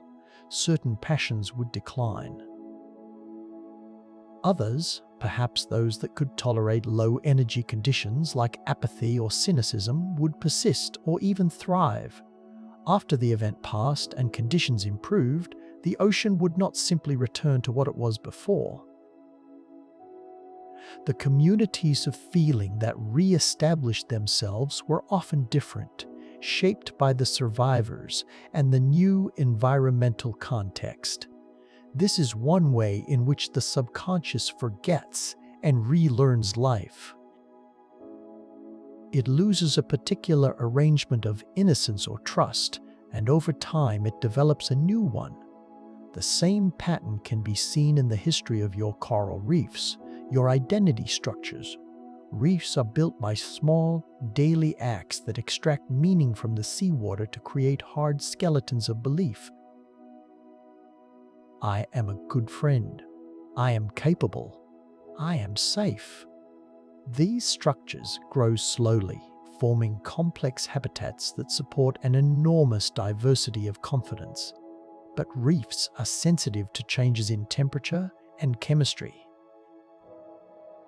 When the water becomes too warm with criticism or failure, your beliefs can lose the symbiotic algae, the external validation that provide them with much of their energy. This is a process known as bleaching. Your identity turns white and ghostly. If conditions don't improve, the belief can die and the reef structure can break down. Over the time scale of your life, entire reef systems of who you thought you were have collapsed and reformed multiple times. Different groups of values have taken on the role of reef builders in different eras. The reefs you would find in yourself today are not the same kinds of structures that existed when you were a teenager, even though they serve similar psychological functions. This continuity of role paired with change in form is another way the ocean remembers and forgets at the same time. The function persists. The details shift. The ocean's ability to mix and move water also makes it a powerful distributor of intuition. Currents carry spores of ideas and microscopic hunches across vast distances. A feeling that emerges in one region of your life, say at work, can over time spread to many others, like your home, as long as the conditions are right. This connectivity can make your emotional ecosystem surprisingly resilient. If a local source of joy disappears, it can sometimes be replenished by happiness arriving from elsewhere. But that same connectivity can also spread disturbances. Changes in temperature or chemistry in one part of the ocean can propagate through current systems to affect distant regions. Over your history, shifts in the arrangement of your continents, your life circumstances have had a major influence on this connectivity. When parts of your life come together, like living with a partner, they can block or redirect currents. When they move apart, they can open new pathways. The opening of the Atlantic Ocean, of distance between you and a childhood friend, for example, changed the way warmth and memories were distributed between the hemispheres of your past and present. The formation of a bridge between your work and your passion altered ocean circulation in a way that affected your global climate. These changes didn't just influence where energy flowed, they influenced where you could go. In this sense, the subconscious is both a stage and a gatekeeper. It provides the environment in which countless feelings live, and it also controls the routes by which they can move and spread. Another way the ocean shapes the history of yourself is through its chemistry. The seawater of the soul is a complex solution of salts, tears, gases, words, and dissolved minerals, experiences. Its composition has changed over time, influenced by the volcanic activity of your hormones, the weathering of your thoughts, and the activities of the people you love. The availability of certain elements, such as patience, resilience, and curiosity, can influence which kinds of personality traits are able to build shells or skeletons. Over different periods in your history, shifts in the balance of these elements have favored different groups of shell-building traits. There have been times when your seas were dominated by organisms with hard defensive shells, and times when soft, transparent forms were more common. These shifts can leave their mark in the types of sediment that accumulate on the seafloor of your dreams. Even the color of your ocean, in a sense, has changed over time. The types of microscopic moods that dominate the surface waters influence how light is absorbed and reflected. In the distant past of your youth, the oceans may have had a very different appearance, shaped by communities of wonder that no longer exist in the same numbers. All of these factors contribute to the idea of the subconscious as a learning system. It doesn't just host feelings. It interacts with them, shapes them, and is shaped by them in return. When a major change occurs, such as a shift in stability or affection, the ocean's living communities respond. Some forms of love decline, others expand. Over time, new balances emerge. These new balances are not random, but they are not predetermined either. They reflect the particular combination of survivors, environmental conditions, and chance events that come together in that moment. From a long-term perspective, this makes your inner history feel like a series of experiments. Different configurations of self and world are tried out, persist for a while, and then give way to others. The deep sea, in particular, adds another layer to this story. It is one of the most stable environments in your mind, with temperatures and conditions that change very slowly over time. Many deep-sea organisms, your core values, your deepest fears, have lineages that stretch back to your very beginning.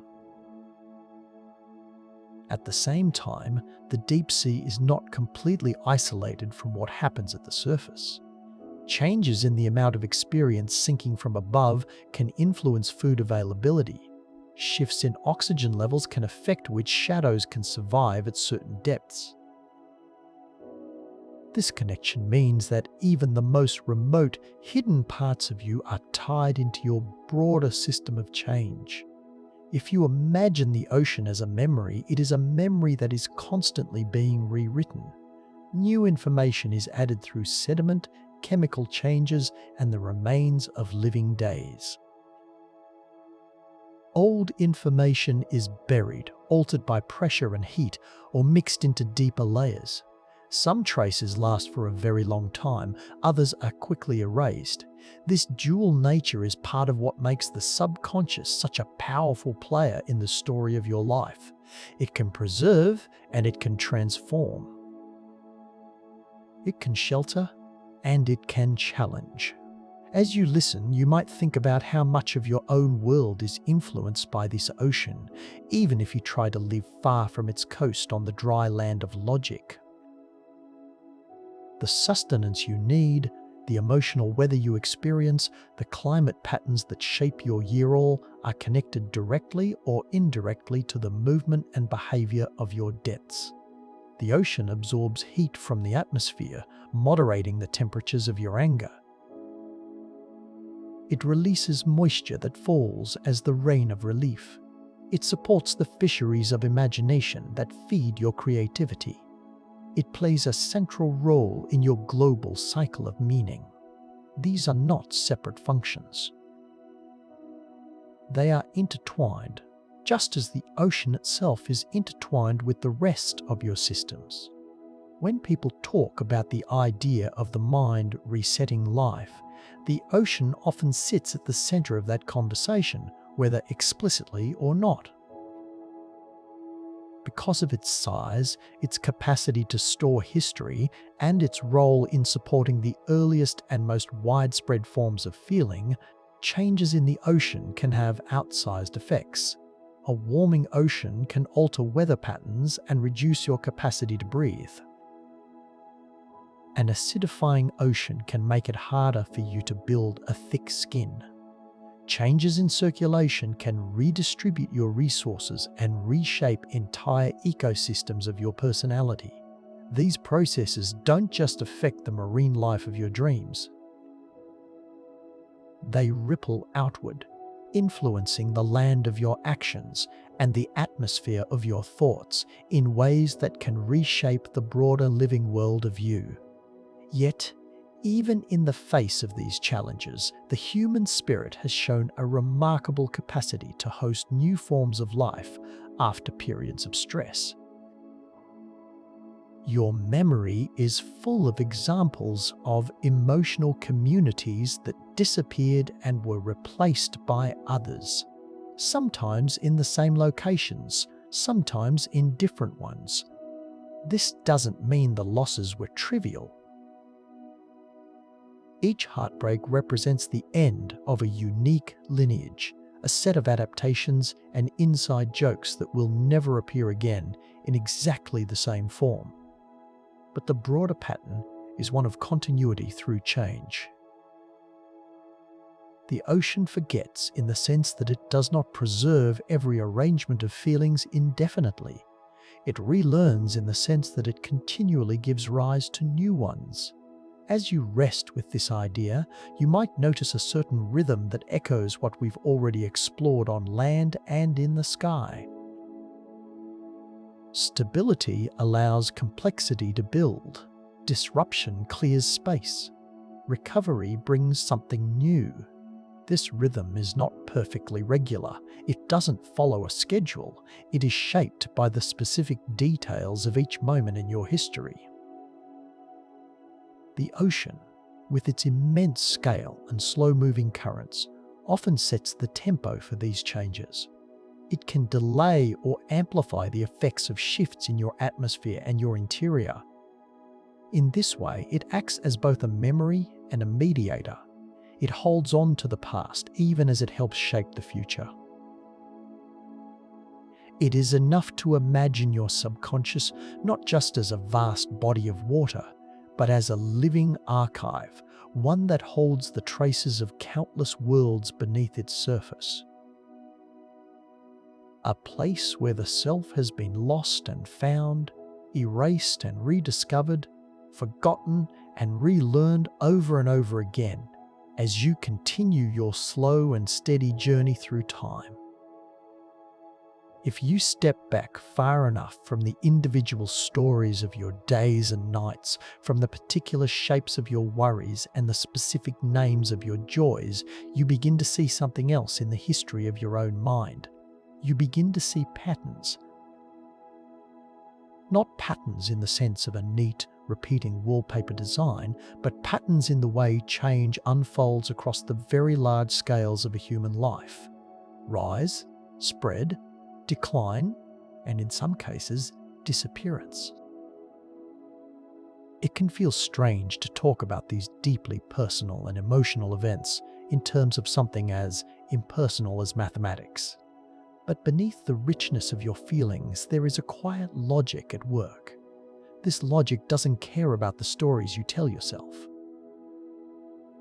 It deals in numbers, reserves, probabilities, and rates of renewal and exhaustion. The balance between how quickly your spirit can replenish itself and how quickly it is drained. When conditions are stable, those numbers tend to settle into a kind of moving balance. Some days are better than others. Some weeks are fuller, some emptier, but overall, the population of your happiness persists. When the environment begins to shift, when stress rises or support falls away, that balance can tip. Imagine a specific source of joy that depends on a narrow range of conditions. A hobby that requires perfect free time, a friendship that relies on always agreeing, a confidence that needs constant praise. As long as those conditions are met, that joy can maintain itself. It produces enough energy to replace what is lost to the friction of the day. Its numbers stay roughly steady. Now imagine that the average temperature of your life rises by a small amount due to a new responsibility. Not enough to cause immediate collapse, but enough to make that specific joy a little harder to sustain. Perhaps the free time becomes slightly less abundant. Perhaps the praise becomes quieter. Perhaps the energy required to maintain the friendship increases. Each of these changes might reduce the average amount of satisfaction you get from that part of your life. The difference might be tiny. Instead of every hour producing a full measure of peace, it now produces just a little less. At first, this doesn't look dramatic. The hobby is still there, the friend is still there. But over time, that small difference compounds. Each experience is slightly less restorative than the last.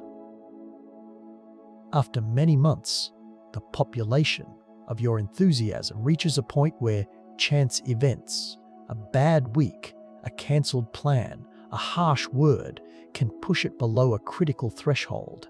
Once it falls past that point, recovery becomes much harder. This is one of the simplest mathematical stories behind burnout.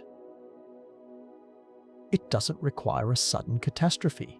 It just requires the long-term average of your input to dip below what is needed to sustain the output. Now, scale that up. Imagine not one habit but many, all facing similar pressures at the same time. Perhaps your career is demanding more. Perhaps the oxygen levels of your sleep are dropping. Perhaps a key habitat for your relaxation, like your weekends, is shrinking across your entire schedule. Each part of your life responds in its own way, but the underlying arithmetic is similar. Renewal rates change, exhaustion rates change, the balance shifts. From a distance, what you see in the record of your year is not a single moment when you suddenly stopped caring. You see a broad thinning.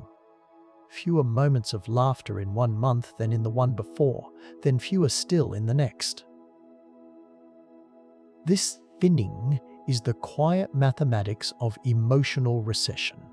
It is not a dramatic equation written across the sky.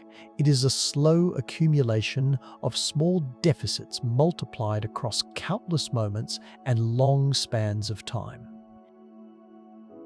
There is also another kind of number that matters here, and that is the size of the population itself. Deeply ingrained habits, large populations, are generally more resilient. They have more genetic diversity, meaning they are connected to many different parts of your life.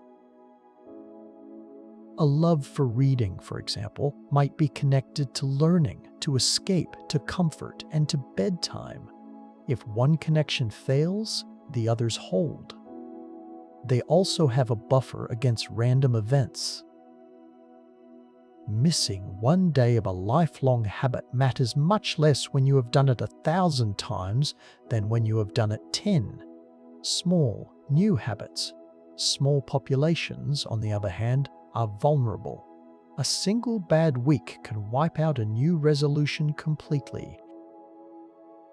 Doubt can reduce the diversity of your motivation, making it harder to adapt. Chance plays a bigger role. During periods of environmental stress, your mind often experiences range contractions. You retreat into smaller, more familiar mental areas.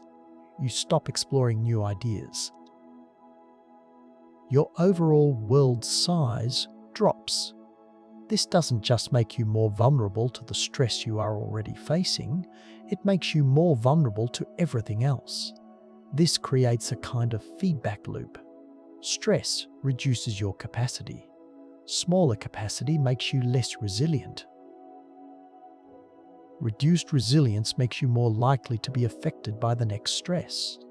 Over time, this loop can push parts of your personality toward extinction, even if no single event is overwhelming on its own. When psychologists look at breakdowns in a life history, they often try to quantify these patterns. How quickly did the joy disappear?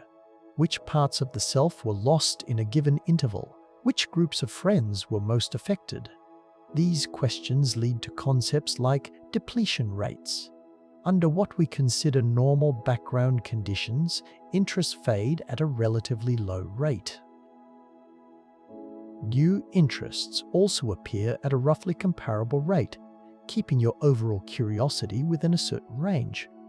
During crises, that balance is disrupted. The rate of loss spikes far above the background level. The number of things you stop caring about outpaces the number of new things you can find to love. This imbalance doesn't have to be enormous to have a major effect. If depletion rates double or triple for a sustained period, the cumulative loss of yourself can be dramatic.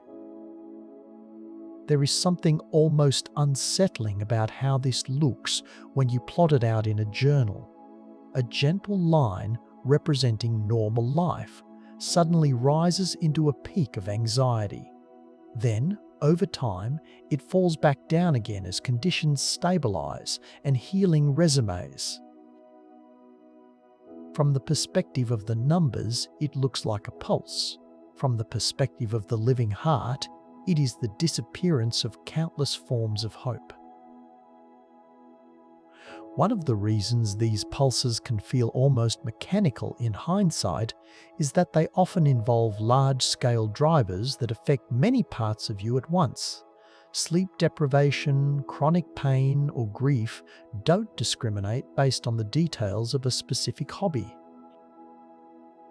They change the basic conditions that everything inside you depends on.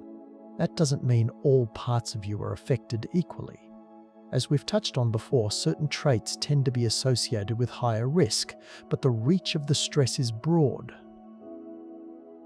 This is where the mathematics of networks comes into play. Your mind is not just a collection of independent thoughts. It is a network of interactions. Confidence depends on competence. Sleep depends on peace. Patience depends on the remains of your energy reserves. When one part of the network is disrupted, the effects can spread.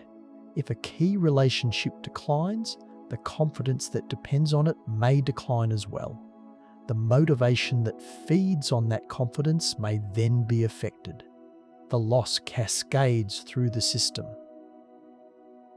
In network theory, this is sometimes described in terms of nodes and connections. Some nodes are more central than others. If a highly connected node fails, like your health or your primary partnership, the impact on the overall network can be much larger than if a peripheral node is lost. In psychological terms, these central nodes are often called keystone habits or keystone relationships. They have a disproportionate influence on the structure of your sanity. Their loss can lead to major changes in the composition of your character. During periods of life stress, the risk is not just that many moods will decline independently, it is that the loss of certain key stabilizers will amplify the effects on others. This is another way in which small changes can lead to large outcomes. A slight shift in your work hours might directly affect only a few evenings, but if one of those evenings contains the keystone of your weekly social connection, its loss can trigger a much broader collapse in your mood. The memory of your past sometimes captures these cascades.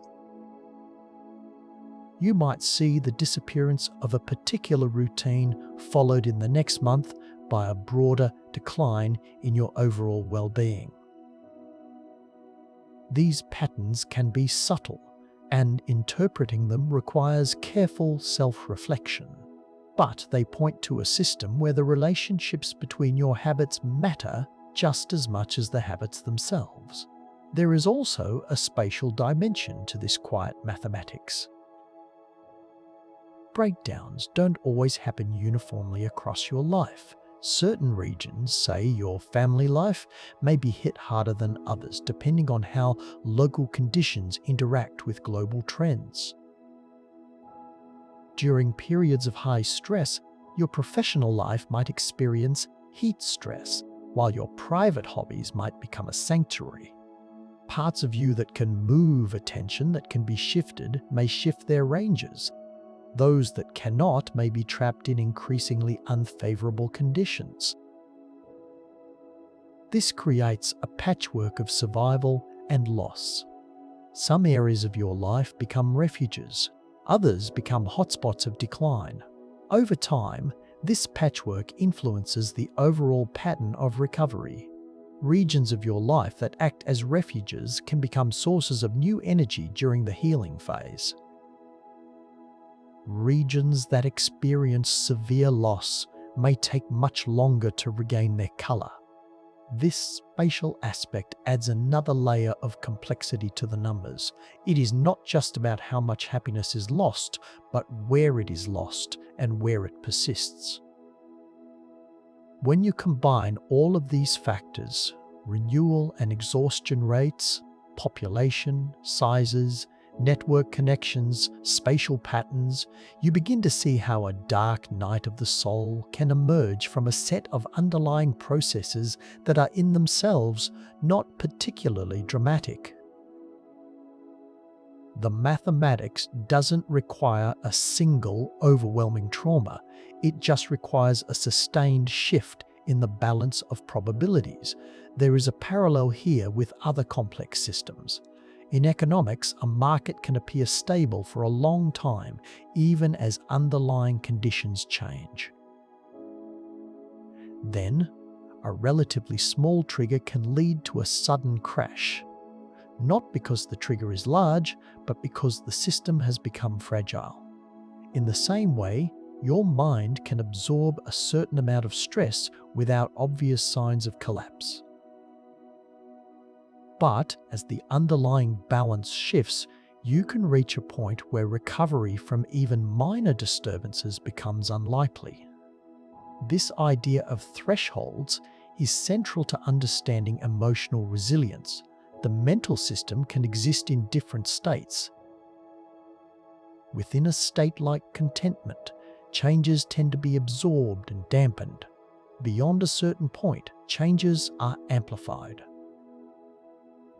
Crossing that point can lead to a rapid transition to a new state, like burnout. From a mathematical perspective, this is sometimes described in terms of stability landscapes. Imagine a ball resting in a shallow valley of your mind. As long as the valley is deep, small pushes, bad days will roll the ball back toward the center. But if the shape of the landscape changes, if you are tired or lonely and the valley becomes flatter, the same small push can send the ball over the edge into a different valley altogether. In psychological terms, the valley represents a stable set of coping mechanisms. The push represents a disturbance. The edge represents a threshold beyond which the mind reorganizes. Identity crises can be seen as moments when many parts of your system cross such thresholds at once. It is important to note that this framework doesn't imply any kind of failure on your part. It is a way of describing how complex systems behave under stress. The outcomes are shaped by the structure of your life and the nature of the pressures acting on it. There is something quietly powerful about this perspective. It suggests that the fate of your entire happiness can hinge on the accumulation of countless small local interactions. A slightly lower quality of sleep here, a slightly reduced connection there, a minor change in diet or routine somewhere else. Individually, these changes might seem manageable. Together, over time, they can reshape your living world. When you look at the recovery phase after a difficult time, you see the mathematics shift in the other direction. Exhaustion rates fall back toward background levels. Speciation rates, the rate at which new ideas and hopes form, often rise. Empty emotional spaces create opportunities. Parts of you that survived can expand. Isolated interests can diverge into new passions. The numbers begin to favor increase rather than decrease. But this recovery is rarely quick. It can take years for your internal biodiversity to return to pre-crisis levels. The living world that emerges inside you is often very different from the one that was lost.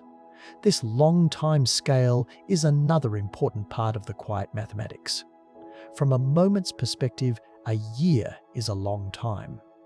But in the story of a life, it is a reasonable span for major transformations. This can make the idea of healing feel abstract. It is not something you will witness from beginning to end in a single day. It is a process that unfolds across many generations of thoughts. As you sit with this, you might find yourself thinking about how these patterns apply to your present. There is ongoing debate among us about whether our current stress levels are significantly above background levels. The data suggests that in many of us, peace of mind is disappearing faster than would be expected under normal conditions. Distraction, digital noise, comparison, and the introduction of invasive species of thought like doom scrolling are all contributing to these trends. From the perspective of the quiet mathematics, these are all factors that influence renewal and exhaustion rates, mental population, sizes, and network connections. Again, this doesn't mean there is a single moment when everything suddenly collapses. It means the balance is shifting. Whether or not the current moment will eventually be classified alongside the great crises of your past is something that can only be determined in hindsight, long after the fact. What can be said is that the same underlying principles apply. The mind is a complex system sensitive to sustained changes in its conditions. There is something both humbling and, in a strange way, calming about this. It places your current feelings within a long continuum. The patterns you feel now are not entirely new. They echo processes that have been unfolding in human minds for thousands of years. That doesn't make the pain any less real or meaningful. Each lost hope represents a unique set of possibilities, but it does frame those losses within a broader story of change and continuity.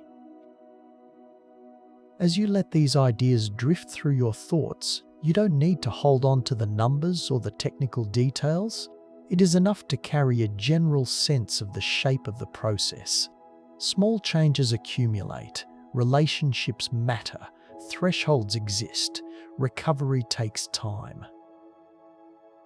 The quiet mathematics of the soul is not about cold, impersonal calculations. It is about the underlying structure that connects countless individual moments into a larger pattern of a life well lived.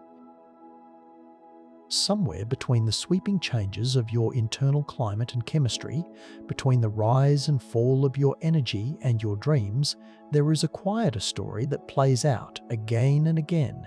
It doesn't announce itself with dramatic events or sudden turns. Instead, it unfolds in the small details, in the way certain kinds of feelings manage to persist when the world around them becomes less predictable. Over deep time, a pattern begins to emerge within you, one that is not about strength or dominance, but about a particular kind of endurance. When conditions are stable, the human ego often fills itself with specialists, large ambitions with specific requirements, plans that thrive only within narrow ranges of success or approval, identities that rely on a precise set of relationships to survive. I am a CEO. I am a husband. I am an athlete. These forms of self can be remarkably successful within their chosen niches. They can shape your entire landscape and define your ecosystem for years. But when the underlying conditions begin to shift, those same traits can become liabilities. Size, for example, brings both advantages and constraints. Large dreams can store energy, defend against mediocrity, and compete effectively for attention. At the same time, they require more fuel, more space, and often more stable environments. When resources become scarce, when time or money runs out, or when habitats shrink, the large self tends to feel the pressure first. The small self, by contrast, usually needs less validation, less space, less time to reproduce a moment of joy.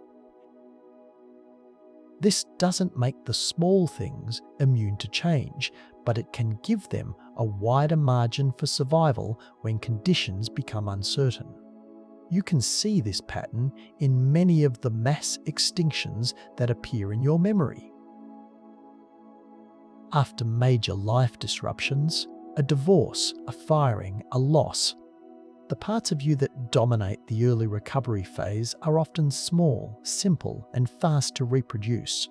A cup of tea, a walk around the block, the feeling of sun on your face, a single page of a book. They fill the empty spaces left behind by the larger, more specialized identities that couldn't survive the crash. It is not that these small and patient forms are inherently better. It is that their way of being alive fits more easily into a world that has been disrupted. Repetition is a key part of this story. Habits that reproduce quickly, that you can do every day or every hour, can respond to change more rapidly. If a source of comfort only takes a few minutes to mature, many generations of that comfort can pass within a relatively short span of time. This allows for more opportunities for variation and adaptation. Ambitions that take years or decades to reach maturity, like a career goal, don't have that same flexibility. A change that spans a few months can represent only a fraction of a generation for a large, slow-moving dream, but hundreds of generations for a small, daily ritual. This difference in pace can be critical when your environment is shifting. The more moments that pass, the more chances there are for traits that help with survival under new conditions to appear and spread. Patience in this context doesn't mean waiting in a conscious sense. It means persisting quietly through long periods of difficulty, maintaining a foothold until conditions improve or stabilize. Many of the parts of you that survive major emotional upheavals do so, not by thriving, but by enduring. They retreat into small, marginal habitats. They reduce their activity. They make do with limited resources. These refuges can be physical, like a quiet corner of your room, a specific chair, or a safe park bench. They can also be ecological, such as finding joy in a wide range of small sources rather than a single specialized one. Over time, these pockets of survival become the seeds for your future expansion. When conditions become more favorable again, the survivors spread outward, sometimes in many different directions, giving rise to new forms of life. This pattern shows up in the history of the mammals of your mind. For much of the age of dinosaurs, your era of big plans and loud ego, these small, quiet comforts were relatively inconspicuous. They lived in the shadows, often active only in the quiet moments between big events, feeding on small crumbs of time and attention. Their size and habits likely helped them avoid some of the pressures that affected the larger, more visible parts of your personality. When the world changed and the dinosaurs disappeared, when the big plan failed, those small comforts were already in place. They were diverse enough, adaptable enough, and numerous enough to take advantage of the new opportunities. Over time, they evolved into a wide range of forms, including the new, large passions that would later dominate your ecosystem. You see similar stories in the plant world of your thoughts. After major disturbances, such as the volcanic eruption of anger or the glacial retreat of depression, the first thoughts to colonize the bare ground are often small, fast-growing species. Simple gratitude. Basic observations. The sky is blue. I am breathing. These hardy shrubs establish themselves quickly, stabilizing the soil of your mind and creating conditions that allow larger, slower growing thoughts to follow. The early arrivals don't necessarily remain dominant. They play a role in shaping the environment for what comes next. This sequence, sometimes called psychological succession, is a familiar process in healing. It is a miniature version of the much larger patterns that play out over a lifetime. Fire clears space. Ice constrains possibilities. Silence allows complexity to build. And then the cycle continues, shaped by the particular details of each moment. There is no grand plan guiding these shifts, no hidden intention in the rocks of your past or the clouds of your future. But there is a kind of coherence, a set of relationships that keep playing out in different ways. For the human spirit, this means that new beginnings are rarely isolated events. They are connected to what came before, to the conditions that were set by previous phases of your history. When you think about the person you are now, you can trace those connections. The soil that supports your current work is the product of ancient lessons weathered by past failures and enriched by long-dead dreams. The distribution of your friends reflects the movement of your life's continents, the rise and fall of your energy levels, and the legacy of past goodbyes. Even the shape of your personality, the way your humor curves and your patience stretches across the land, influences the emotional weather patterns and, by extension, the ecosystems of joy that can exist in different regions of your life. All of this is part of the long memory and the long rhythm of the self. Fire, ice, and silence are not just events in the past. They are ongoing processes still shaping you in subtle and not so subtle ways. Volcanoes of passion continue to erupt. Glaciers of doubt continue to advance and retreat. Long periods of relative stability continue to be punctuated by moments of rapid change. Your story is not a straight line. It is a series of overlapping rhythms, some fast, some slow, some dramatic, some quiet. Fiery anger shapes, icy fear restrains, silence allows growth. And through it all, you keep finding ways to continue, to adjust, and when the conditions are right, to begin again in forms that carry both the memory of the past and the potential for something new. There is a shape that nature seems fond of, one that appears again and again in the history of life. It is the tendency for different creatures, living in different times and coming from completely different backgrounds, to arrive at the same solution when they face the same problem. Ichthyosaurs, ancient reptiles from the time of the dinosaurs, evolved a shape remarkably similar to the dolphins of today. They were not related. They were separated by millions of years. But the physics of moving efficiently through water demanded a streamlined body, fins, and a certain kind of movement. So, life reinvented the shape.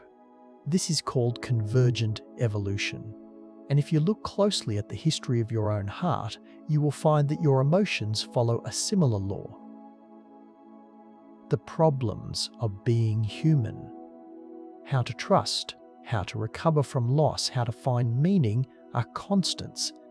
They are the physics of the human condition.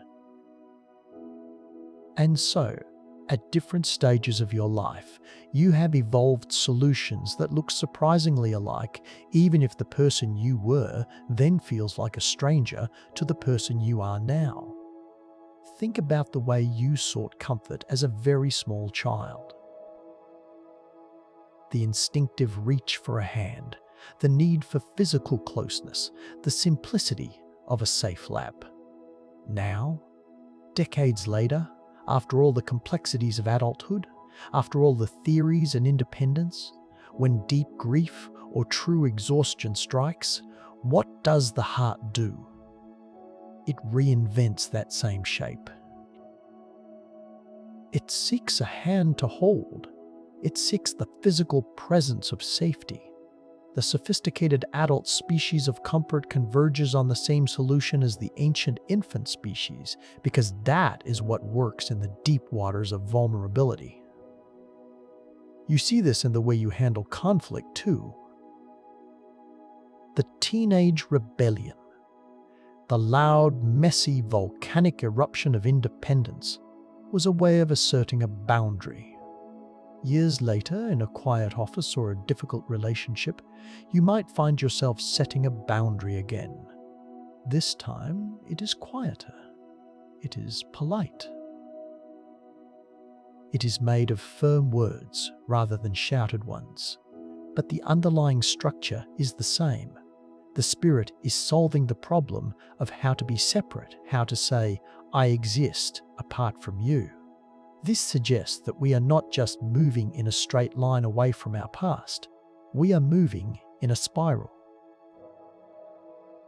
We circle back to the same themes, the same lessons, but each time we arrive at them from a higher vantage point. We revisit the same emotional coordinates, loneliness, joy, ambition, but with a different body and a different mind. This can be a comforting thought when you feel like you are struggling with an old problem.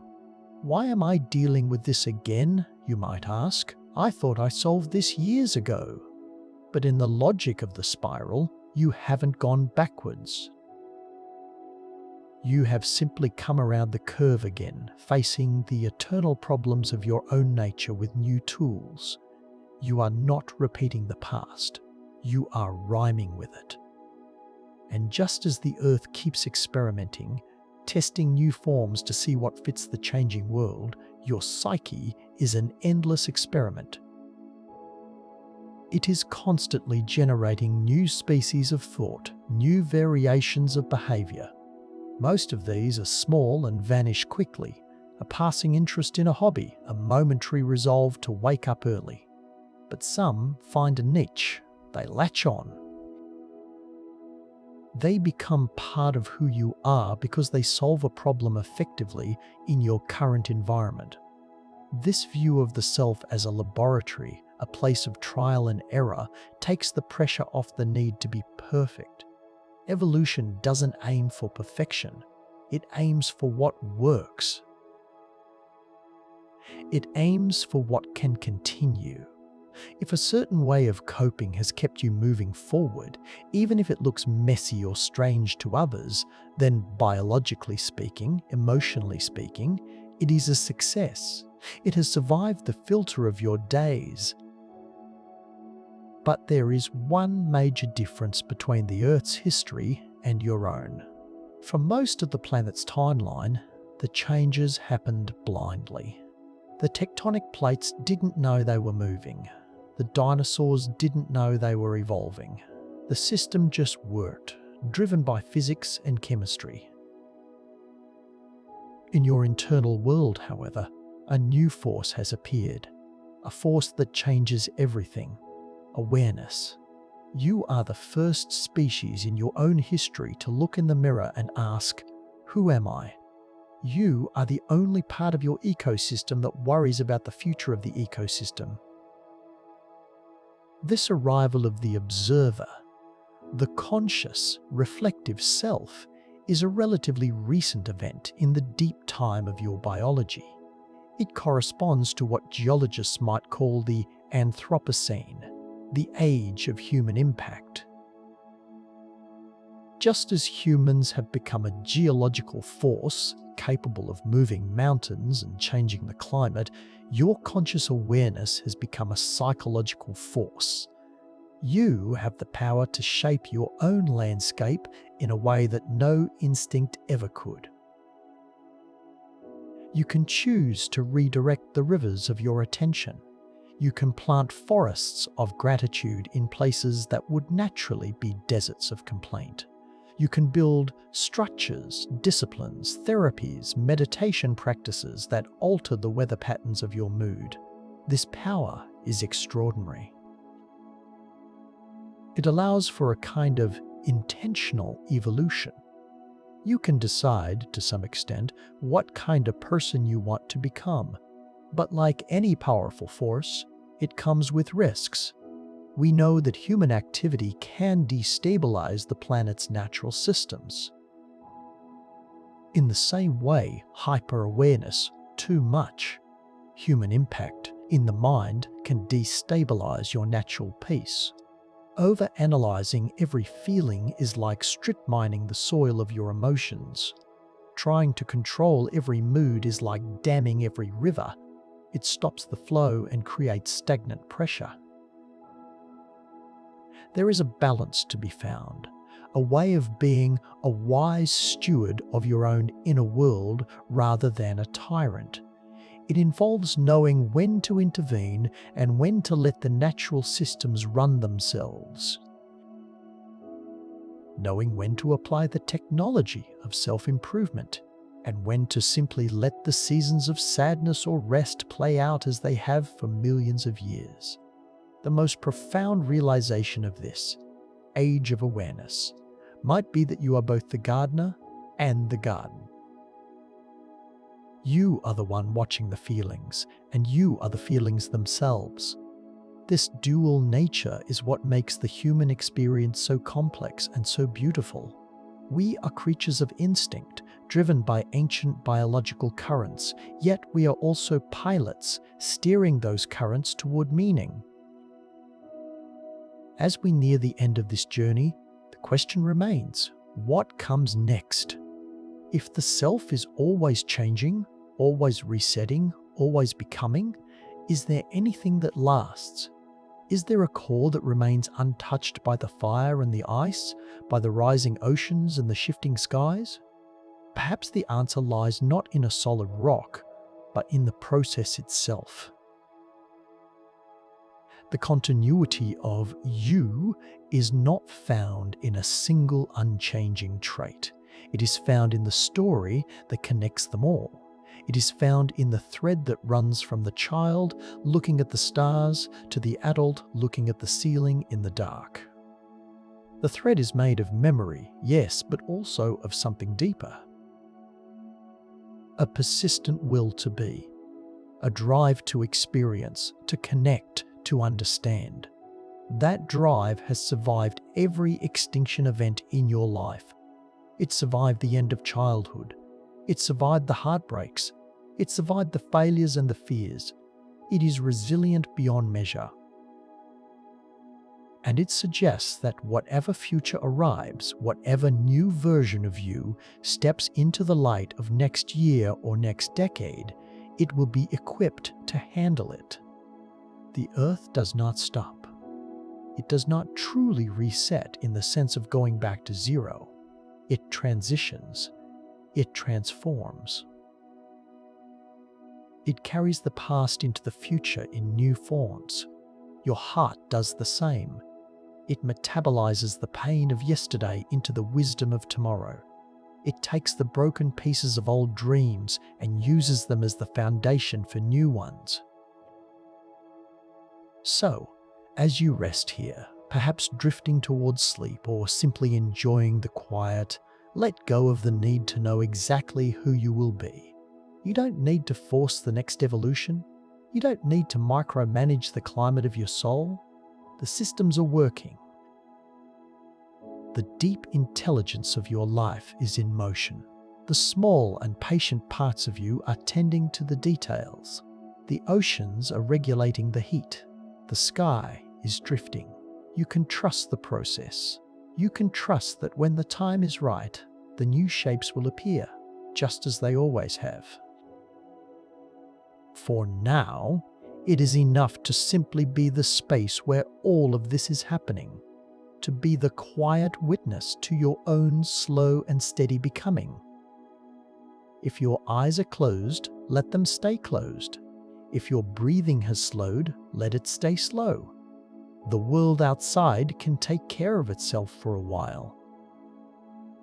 And the world inside, that vast, ancient, and ever-changing landscape of you, is doing just fine. It has been doing this for a long time. It knows the way. Good night and sleep well.